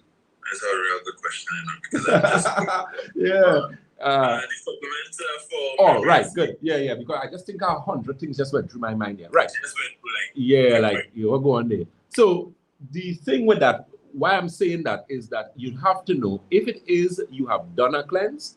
So I strongly suggest you use in conjunction with those the Alkagen water and the Santulan. Now, if you have used Santulan before and you use the Alkagen water, all well and good. If you're a new client and you just want to look at dealing with your sleep, I suggest you look at the Santulan and the Alkagen water before or or simultaneously with the nerve restore, the optimizer as well as the cerebral formula. Simply because a lot of the time you don't want to be dehydrated, you don't want to be loaded up with toxins, and then you're going and buy a vitamin or something like that and not using it, you know, as it were. Because a lot of people think that you need to clean out before you use certain things, and that's not true. So the protocol is basically designed in such a way that sometimes we do something simultaneously based on what the client requires or what are the needs of the client based on the analysis that we would have done on them. All right, so that's something you need to pay attention to. Right, so I just needed to tell you that. So it's the nerve restore, the cerebral formula, and the optimizer. Optimizer is very good for your eyes. So the optimizer has something in it called pycnogenol. If you do research and you look at what pycnogenol is, pine bark extract, those type of things, you'd realize it is a high antioxidant, high anti-inflammatory, and it helps significantly in reducing oxidative stress in the body. It also improves blood circulation to the brain, cognitive function, memory, that type of thing. Let's take this question. Caller, good morning to you. Hi, good morning. Yes, good morning. I'm calling to find out what Dr. Batson could recommend for fissures. For fissures? Yes, fissures. Fissure. Okay, I understand. All right, you could listen. The situation with that, okay, so those of you who are not aware what a fissure is, make sure I get the name correct. That has to do, it's basically like a cut on the inner lining of the rectum, right? So you have a detachment of tissue, and as a result of that, it is easy for infection to take place in between that tissue, and it could cause problems where you have mucus coming out, that type of thing. Definitely, you need to look at your water intake where that is concerned. Forcing or constipation would also be a contributory factor where that is concerned. So you try in your best to include your water, add more fiber in your diet. I would recommend that person starts to drink olive oil. Those of you who don't like to drink olive oil, let me teach you something. What you can do to make drinking olive oil a little easier is you take a little bit of rough skin lemon, so like maybe a half teaspoon of rough skin lemon, and you take a half teaspoon of apple cider vinegar, and you mix it in the olive oil and you drink it. So it makes it a little easier or a little more palatable to go down, right? Or to deal with. In doing that, what it does, it actually helps with your gastrointestinal health. Now, in the situation of fissures, what you find is that cyst baths usually help too as well. So you get a basin, and you put some warm water in it, and you mix like 2 tablespoons of Epsom salt, and you mix it in that, and you put it, and you sit in it for like about maybe 30 minutes, 45 minutes. That also helps as well. Santulan would help. You need something to help your body heal faster than normal and reduce the inflammatory response. So I would recommend like Optimizer, and you would also need to get a vitamin C 1000 as well. So you use 2000 milligrams of vitamin C for the day. So you could use ascorbic acid, by the way, and you use that, and you should get some good results. There's also the silver and mineral formula that we carry at Batson & Associates that would also help in that situation. There's also the silver gel as well, which you can topically apply in that area, and that would also help that situation as well. All right, good morning. What is good for women with age spots? As this person says, over 60 years. All right, well, age spots, as they call it, is not really age spots. Some people call them liver spots, which is more appropriate because it has to do with your liver. So if you find you're getting a lot of blemishes on your skin, you're getting these whitings. You know, now there are some people, depending on your origin as it relates to ethnicity, you know, there are some people who are prone to that more than others. Prone in the sense that you have to understand with ethnicity. Let me try and try not to get too complicated here. Okay, so in order to have a baby, we need 2 things primarily, right? We need the male would donate sperm, female we would get an egg, right? Now, it depends on the health of the egg and it depends on the health of the sperm, would obviously determine, apart from the eating habits during pregnancy and how well the female is taking care of herself, it would determine the progeny that comes forth, right? So it will determine the caliber of offspring that you get. You following me, Dominic? I am. Good. So a lot of people do not understand when they tell you about genetics. If you have poor genetics that was carried as a result of you get poor quality egg, poor quality sperm, obviously the offspring is going to be of poor quality, right? And if you have that in a generation over a period of time, you're going to end up with a lot of, right? Which is why people who interbreed end up in the situations that they end up in, because over a period of time, especially if you look at the royal families years ago, one of the things that they used to get is something known as hemophiliac. Hemophiliacs are people who bleed. Right. So hemophiliac, that particular trait was really one where the royal family got because of the intermingling, interbreeding, that type of thing. So usually families who do that, because you already have challenges and you're getting sperm and egg that have the same problem, obviously you're going to create a family or a legacy with a lot of sick people. So that is something that a lot of people do not pay attention to when they talk about genetics. Now, food can actually change genetics, right? So that's something you need to pay attention to. So if you're there's a saying that we have that genetic loads the gun, lifestyle pull the trigger. So that's something that you can do. So back to the original question, what I'm actually saying is that you have to understand that you need to ensure that your groundwork or the foundation, which is diet, exercise, proper nutrition, over a period of time is going to give you the corrections that you need, even in genetic issues. Even in genetic issues. So a lot of people think, well, okay, I come from a family of cancer, and I come from a family of diabetics, and I come from a family of hypertensive.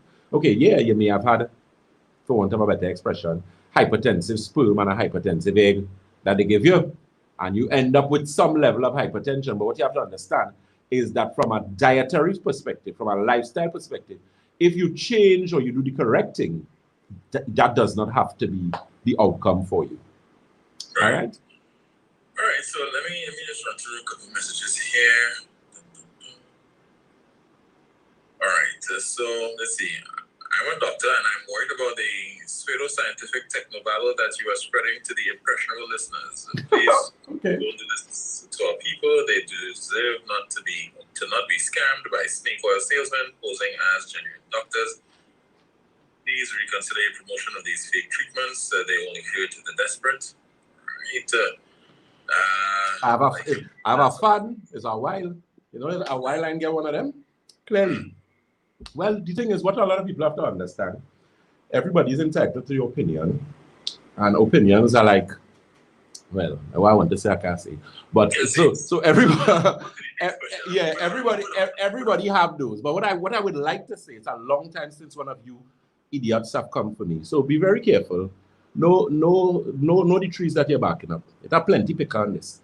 I'm not doing this today, right? And I could fill the Queen's Park Savannah with testimonies. So if I used to rob people, I wouldn't have been here. You can't have 4 offices: Shogunas, Debe, St. James, Tobago, and they're begging you to come places like Guyana, St. Vincent, Grenada, all over the world, being a scam. You need to mind your business, right? Barbers can't tell bakers how to bake bread. Mind your business. Okay? So with that being said, continue, Dominic. What causes your stool to be short and thin sometimes? And they're also asking, what can I do to build my white blood cells at home? Okay. What causes your stool to be thin and short? That was the question? Yeah, that was the question. Okay. Well, the thing with bowel movement, and that's our next thing to it. Interestingly, there's a particular, what we call it, boy? There is a particular chart that they have. I can't remember the name of the doctor who developed the chart. Now, not to get too disgusting, this particular chart is a chart that shows how stool, the way a stool comes out, indicates certain things. And a lot of people do not know that, which is why we often tell persons that you need to look back. Because there are some people who you go, you use the washroom, you flush, you wipe, you flush, and you go away. Don't do that. Look in the toilet because it's your own, right? It's not somebody else's stool you're looking at. So the usual thing is that stool is supposed to be, as I said, it's supposed to be the size of a banana. It's supposed to be the consistency of toothpaste, the color of cardboard, usually. Now, the color of stool is usually debatable because, like, for example, I use a lot of chlorophyll, and when you use chlorophyll, you realize that you go off sort of greenish in color. If you use things like beetroot, for example, you realize your stool will look sort of reddish in color. So it depends on what you would eat. But generally, the size of a banana, consistency of toothpaste is what you're looking at. But if you're seeing stool that is very short, it could be an indication that you need more fiber in your diet, you need more hydration, proper water. It also can be an indication when you look at, for example, people who have stool that looks like chana, is also an indication of lack of fiber in the diet. So I'm just saying all of that to say that you need to pay attention to your stool and your bowel movements, because those are usually the first indicators of disease in the body. And a lot of people do not know that. Even your urine. I remember speaking to someone, and they say when they urinate, the urine is very foul in its scent. Even the person who spoke about the high blood pressure, not high blood pressure, sorry, the perspiration. Even people who have issues with bad breath. And again, this is not me trying to be facetious or rude here, but facts. That is usually an indication. It's not your mouth. You could be brushing your teeth every day.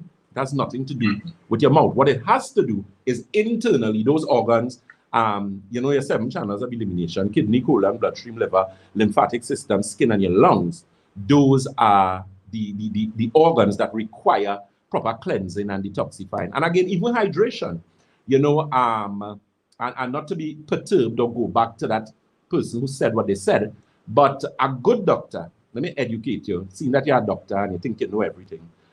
2 questions you must always ask a client. 3 questions, in fact, you must always ask your patients.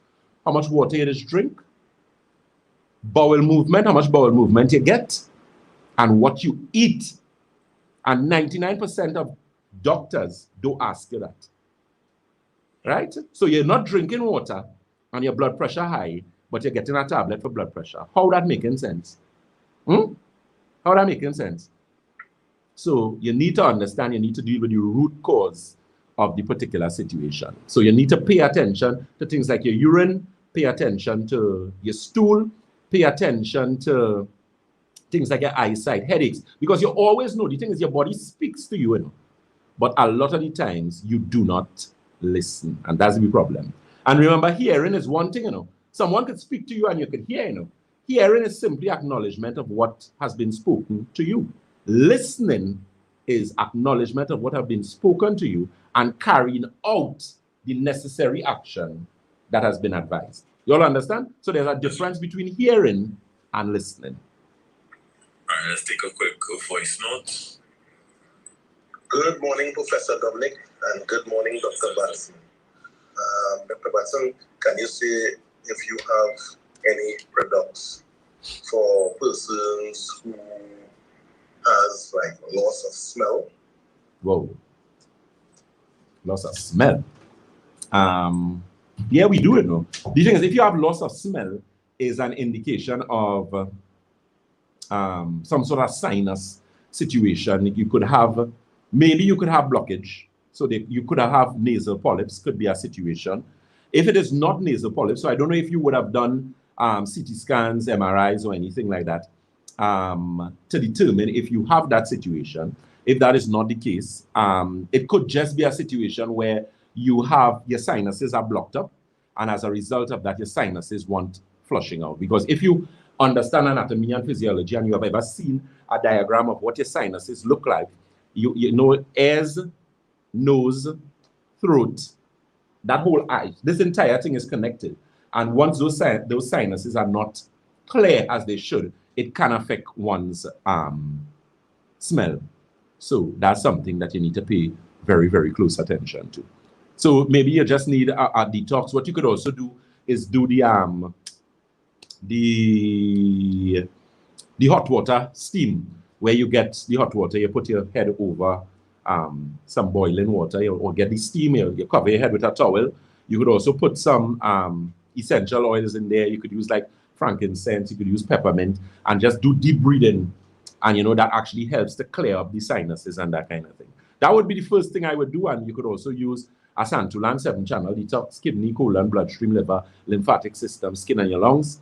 And you should see some results where that is concerned. All right, speaking of Santulan, someone here is saying that every single time they draw Santulan, they they say they do it in the recommended way.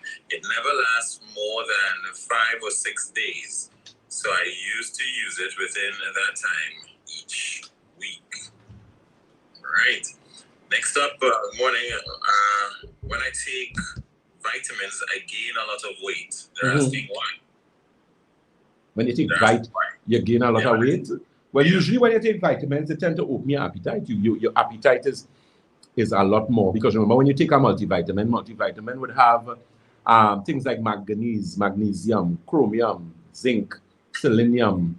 You would have some vitamins in there, so you will have some vitamin A, maybe some B, C. So once you take those things, automatically, you find your appetite is going to increase. What you need to do is just be cautious as to what you eat. Ensure that the choices that you make as regards to your meals are more practical choices and healthy choices. So more complex carbohydrates as opposed to simple carbohydrates. Protein, more lean and cleaner protein. Your meats should be, try and reduce red meat, that type of thing. Use more like fish. Increase your water intake. Do some sort of exercise. And you should see some good results where that's concerned there.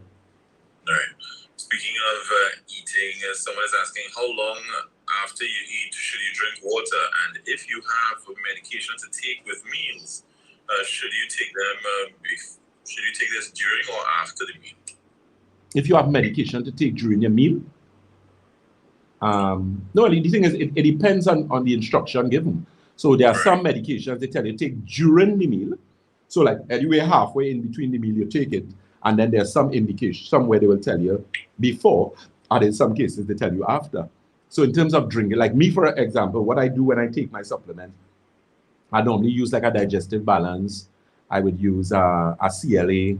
I would use royal jelly, a B vitamin, vitamin C1000. That is a whole set of things. And I would normally take it just before the meal is completed.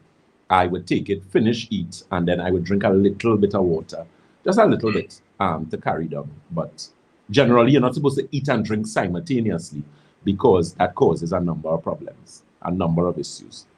All right. So, Doc, someone is asking, what could you recommend, or what treatment could be used for very thin hair? And could you elaborate on what could cause the thinning of the hair? Did they say whether it was a male or a female? No. Okay.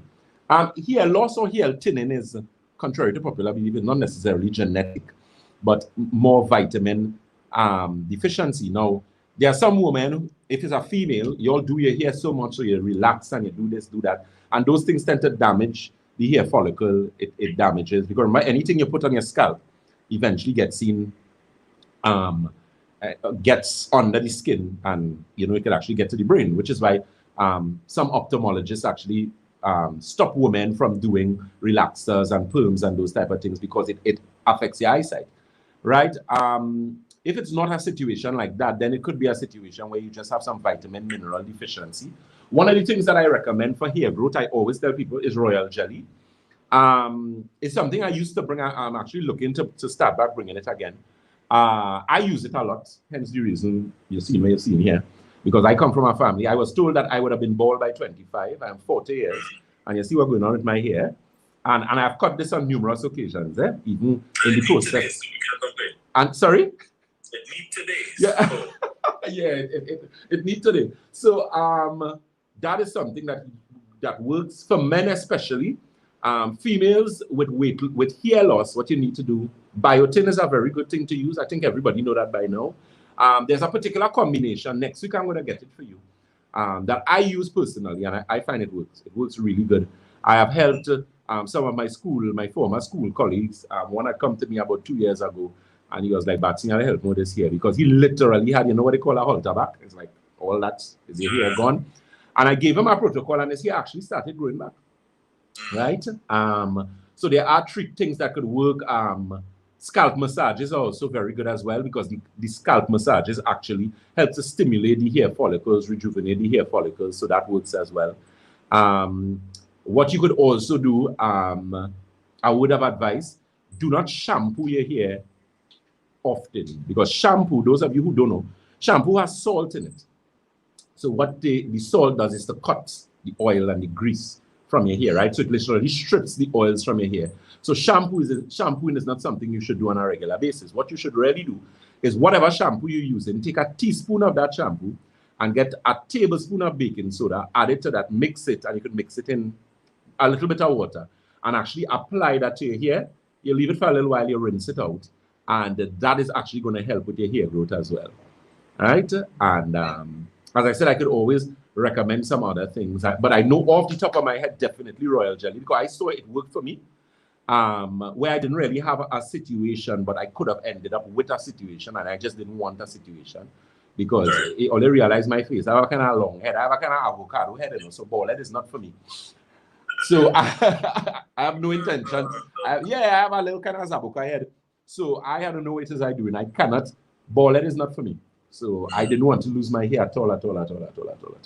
So that's something you guys could look at. And one more thing, men, with your hair too, your testosterone levels. So if you're suffering low T, usually if your testosterone levels are optimal, you find that it actually assists in hair growth and maintaining your hair follicle and that type of thing. So, all right, let's take this call here. Caller, good morning to you. Hello, good morning. Yes, good morning. I have a history problem, right? You have a, sorry? I have a history problem. Number one is an enlarged prostate. Okay. I also have a hernia, right, which is point.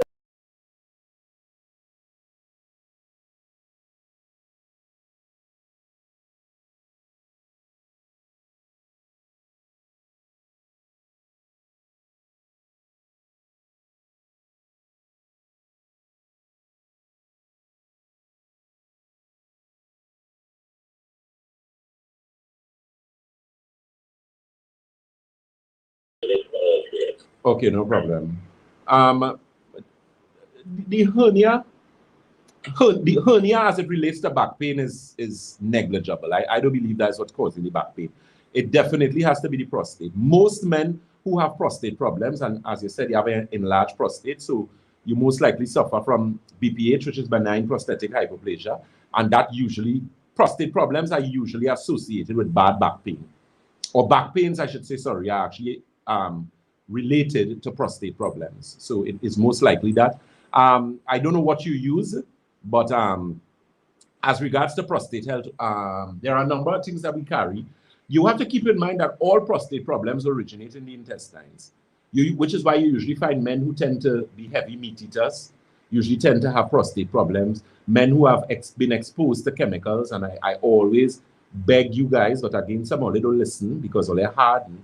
If you know you're involved in dealing with chemicals, so you know you're involved in woodworking, you're a carpenter, you do a lot of spraying, you do varnishes, you do lacquer, you know you're a painter, you know you're a gardener, so you deal with a lot of these things. Different chemicals, so maybe things like paraquat, gramaxone. Well, I don't think we use Roundup in Trinidad, but I don't know. But there are a lot of chemicals that you use in agriculture. So once you're exposed to chemicals on a daily basis or a regular basis as a man, the likelihood of you developing prostate cancer is significantly increased. And this is something that one of the doctors, them who comment just now doesn't tell you because they don't know. Common sense make before book, right? You can't be inhaling ammonia and all sorts, and paint and lead and all these type of things and don't expect to get sick. Right? So those people, you need to do regular cleanses. If you do have a hypertension problem, I suggest you get some baking soda. You take a half teaspoon of baking soda in 8 ounces of water and you drink it. All you need to listen. Because let me tell you something. We have a country of very, very sick people. Now, everybody, they say, well, something had to kill you. You are dead someday. And all they like to talk and beat up all the chest, big and thing, you know. But all they must tell them when all they're talking, so when the ambulance come in, tell them, don't bother. Go back and deal with somebody already to dead. Or they will never say that. Why? Because you want life. So I'm just saying that to say, all you need to take care of yourself. And men, all you need to listen. I have done a program at time on prostate, and I read before you up. Because you have to understand, you can't be a mechanic smelling diesel and gas, all that kind of thing, and you don't take a clean out. Come on, man. And when you hear you have prostate cancer, you're surprised. Really? An ounce of prevention is better than a pound of cure. Right. That's right. Well, Doc, that's our time. That is our time there. Yes, yes, definitely. So I'll stay on Facebook for a little 15 minutes again, and I'll answer some questions. Dominic, so it's always a pleasure to be in your company. Always, sir. Thank you so very much to Sky 99.5. Thank you very much for you who have invited me into your house this morning, and I hope that I was of some benefit to you guys, right? So as we always say at Batson and Associates, if you think health is expensive, try sickness. If you think education is expensive, try ignorance. God bless you guys. Do enjoy the rest of your Sunday. Be safe. Make sure the meal you're eating today, make sure you have a little greens, put a little salad in the plate. Don't only give me macaroni pie and macaroni salad and potato salad. You know, let's just take carbs. Put a little bush in the plate today. All right? Mr. Dominic, sir, take care of yourself, boss. Take care, my friend. Stay All safe. right.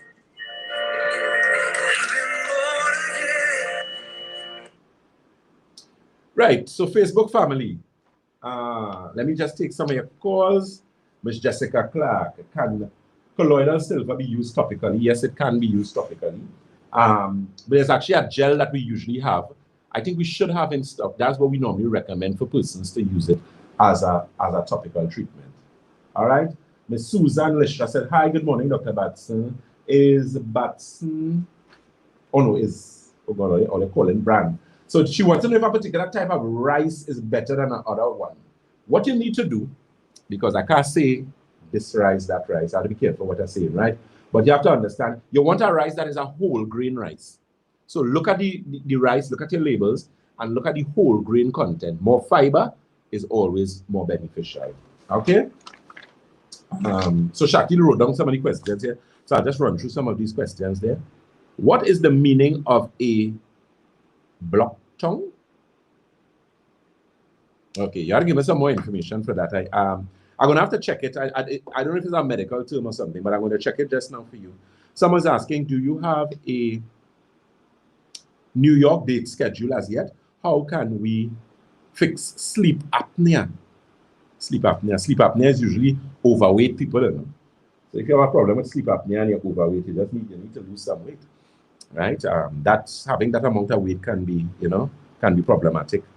What can be done for a torn meniscus muscle in the knee, which resulted in a Baker's cyst? Oh, that's a good question. If you have, you definitely need to get things to help the body heal faster than normal. So you need adaptogens. Nerve Restore would be a good product to use. This is Chris Barahaza, I believe it is, Brahazar. And you need collagen and hyaluronic acid. Some stem cells would also help too as well in that situation. Try and see if you could start to use some CMOS. CMOS is also a very good thing to use. All right. Joan Garcia, I drink plenty of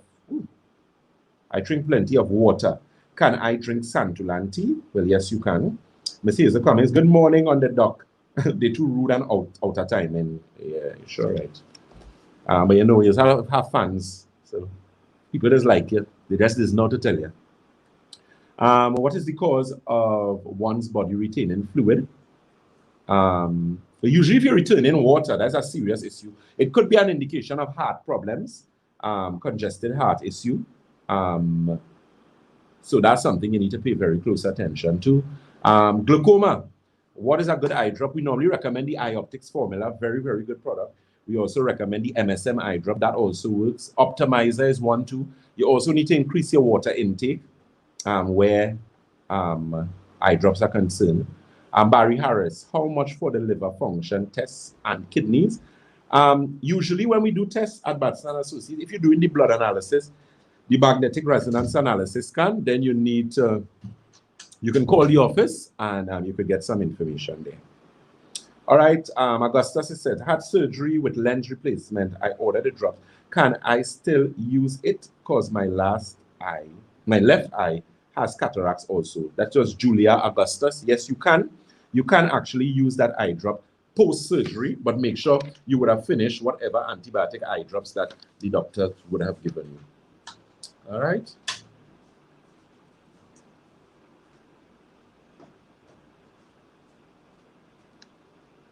Okay, and Mr. Theophilus Sedley asked, Dr. Batson, morning, what could be recommended for hemorrhoids? Thank you. Usually with hemorrhoid situation, you would want something that you would have to use topically. So there's a particular product that we carry, the mineral formula with the silver. There's a topical application that works. The silver formula also works as well. What you need to do from a diet perspective, you need to increase your water intake, increase your fiber. I suggest you use some olive oil. So you could actually drink a tablespoon of olive oil every day, and that would be able to give you some assistance. All right, so I have some. John will be the next person when you scroll down. Okay, no problem. We are 379 people reached. The real thing, right? Okay. Because I go on YouTube as well. Oh, we do? Okay. Yeah. Pleasant. Good morning. Wow.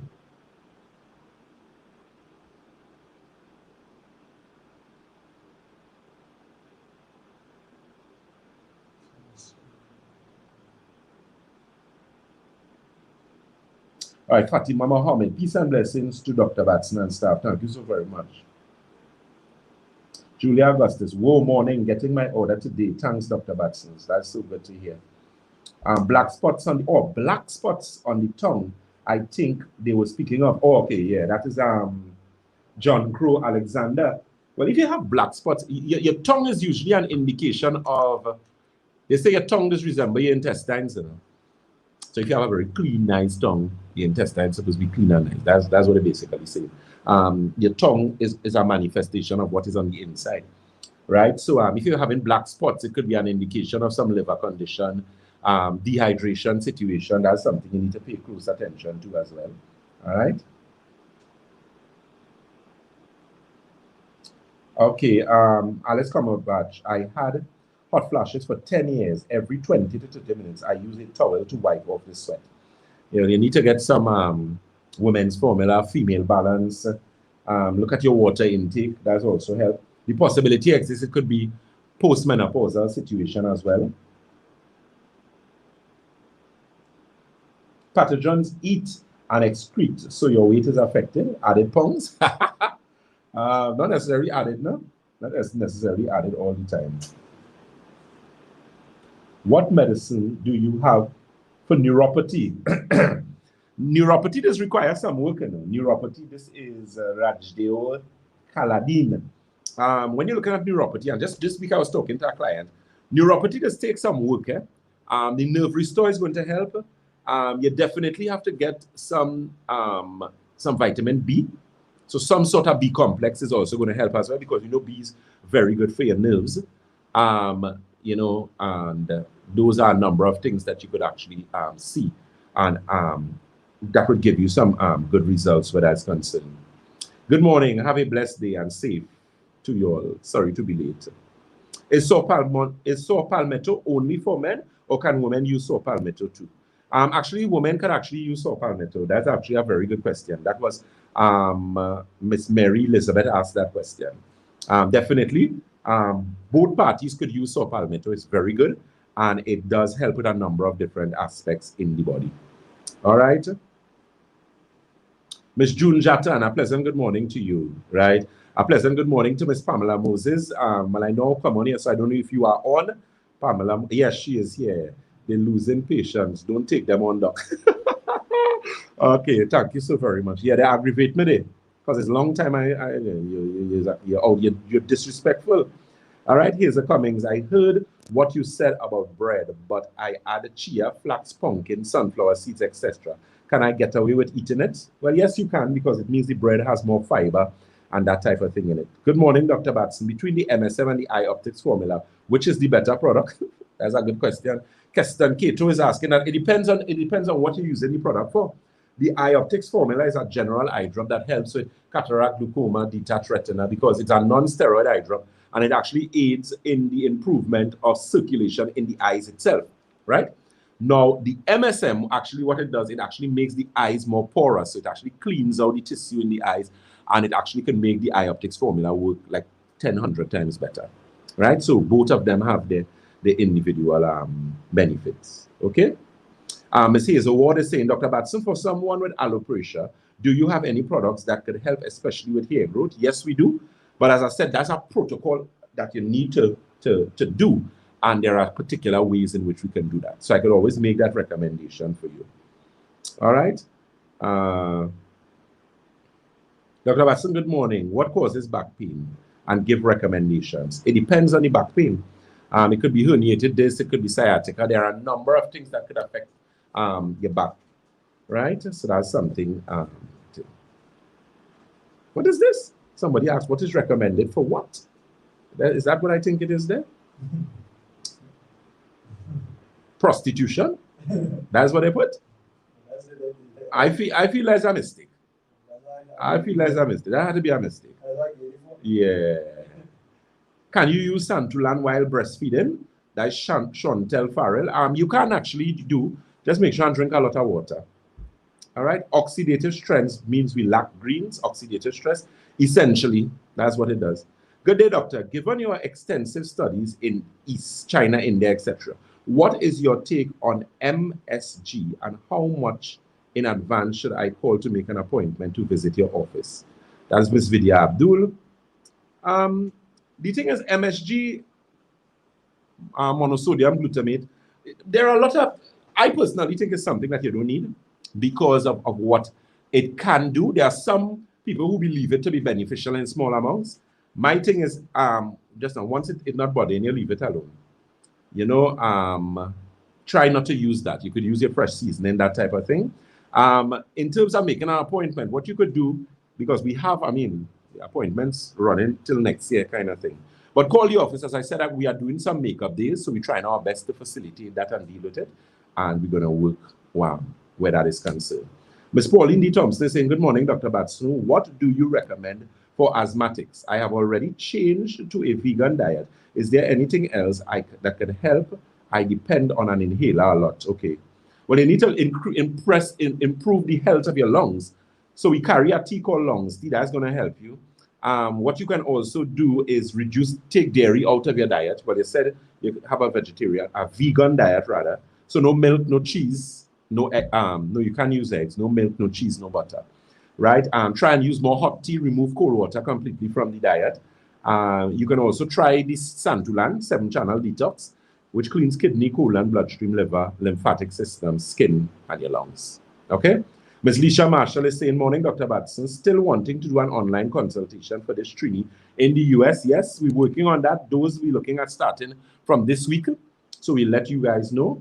What do you recommend for candiditis and what foods to avoid? So definitely candiditis, serious inflammatory aspect associated with candida. You can use reduce things like sugar, milk, those things, inflammatory things like coffee, take that out of the diet. You can actually start to use some apple cider vinegar. That's something that's going to give you some help, but a little bit, maybe about a teaspoon and about 8 ounces of water, 4 ounces of water. Drink it with a straw because you don't want it to touch the enamel of the teeth, right? And that could cause problems, all right? So Facebook, that is bringing an end to our presentation this morning for you guys. I always am very thankful for the support, for you guys listening, and I always hope that I am a blessing and a benefit to you guys, right? So as we always say at Batson and Associates, if you think health is expensive, try sickness. If you think education is expensive, try ignorance. Those telephone numbers, you can always give us a call on 222-8261. That's 222-8261, as well as 314-9975. That's 314-9975. And those locations, we are located on the first floor of Money Talks building. That's Money Talks building in Montrose, Chagonas. We're also on the corner of Ramsey Trace and the SS Erin Main Road in Dede. We're also in Red Edge Mall, Western Main Road, St. James, and Tobago is the Triangle building in Scarborough, Tobago. It's always a pleasure to be here with you guys again. Look forward to speaking to you guys next week, Thursday, God's willing. And I must say thank you very much to the organization of 7 Days Adventists. We had a very good session that was when? Sunday, Shakil? And we were able to help some persons. There's one person that I have to call. I asked you to send me a WhatsApp, but apparently you didn't do it. So I have the number, so I'm going to give you a call this week. All right, guys. So God bless. You all enjoy the rest of your Sunday. Remember, eat some salad today in that meal. Try and ease up on the macaroni pie and the cheese and the set of complex carbohydrates. Make the meal sensible. And until next week, God's blessing. Enjoy the rest of your day. Bye.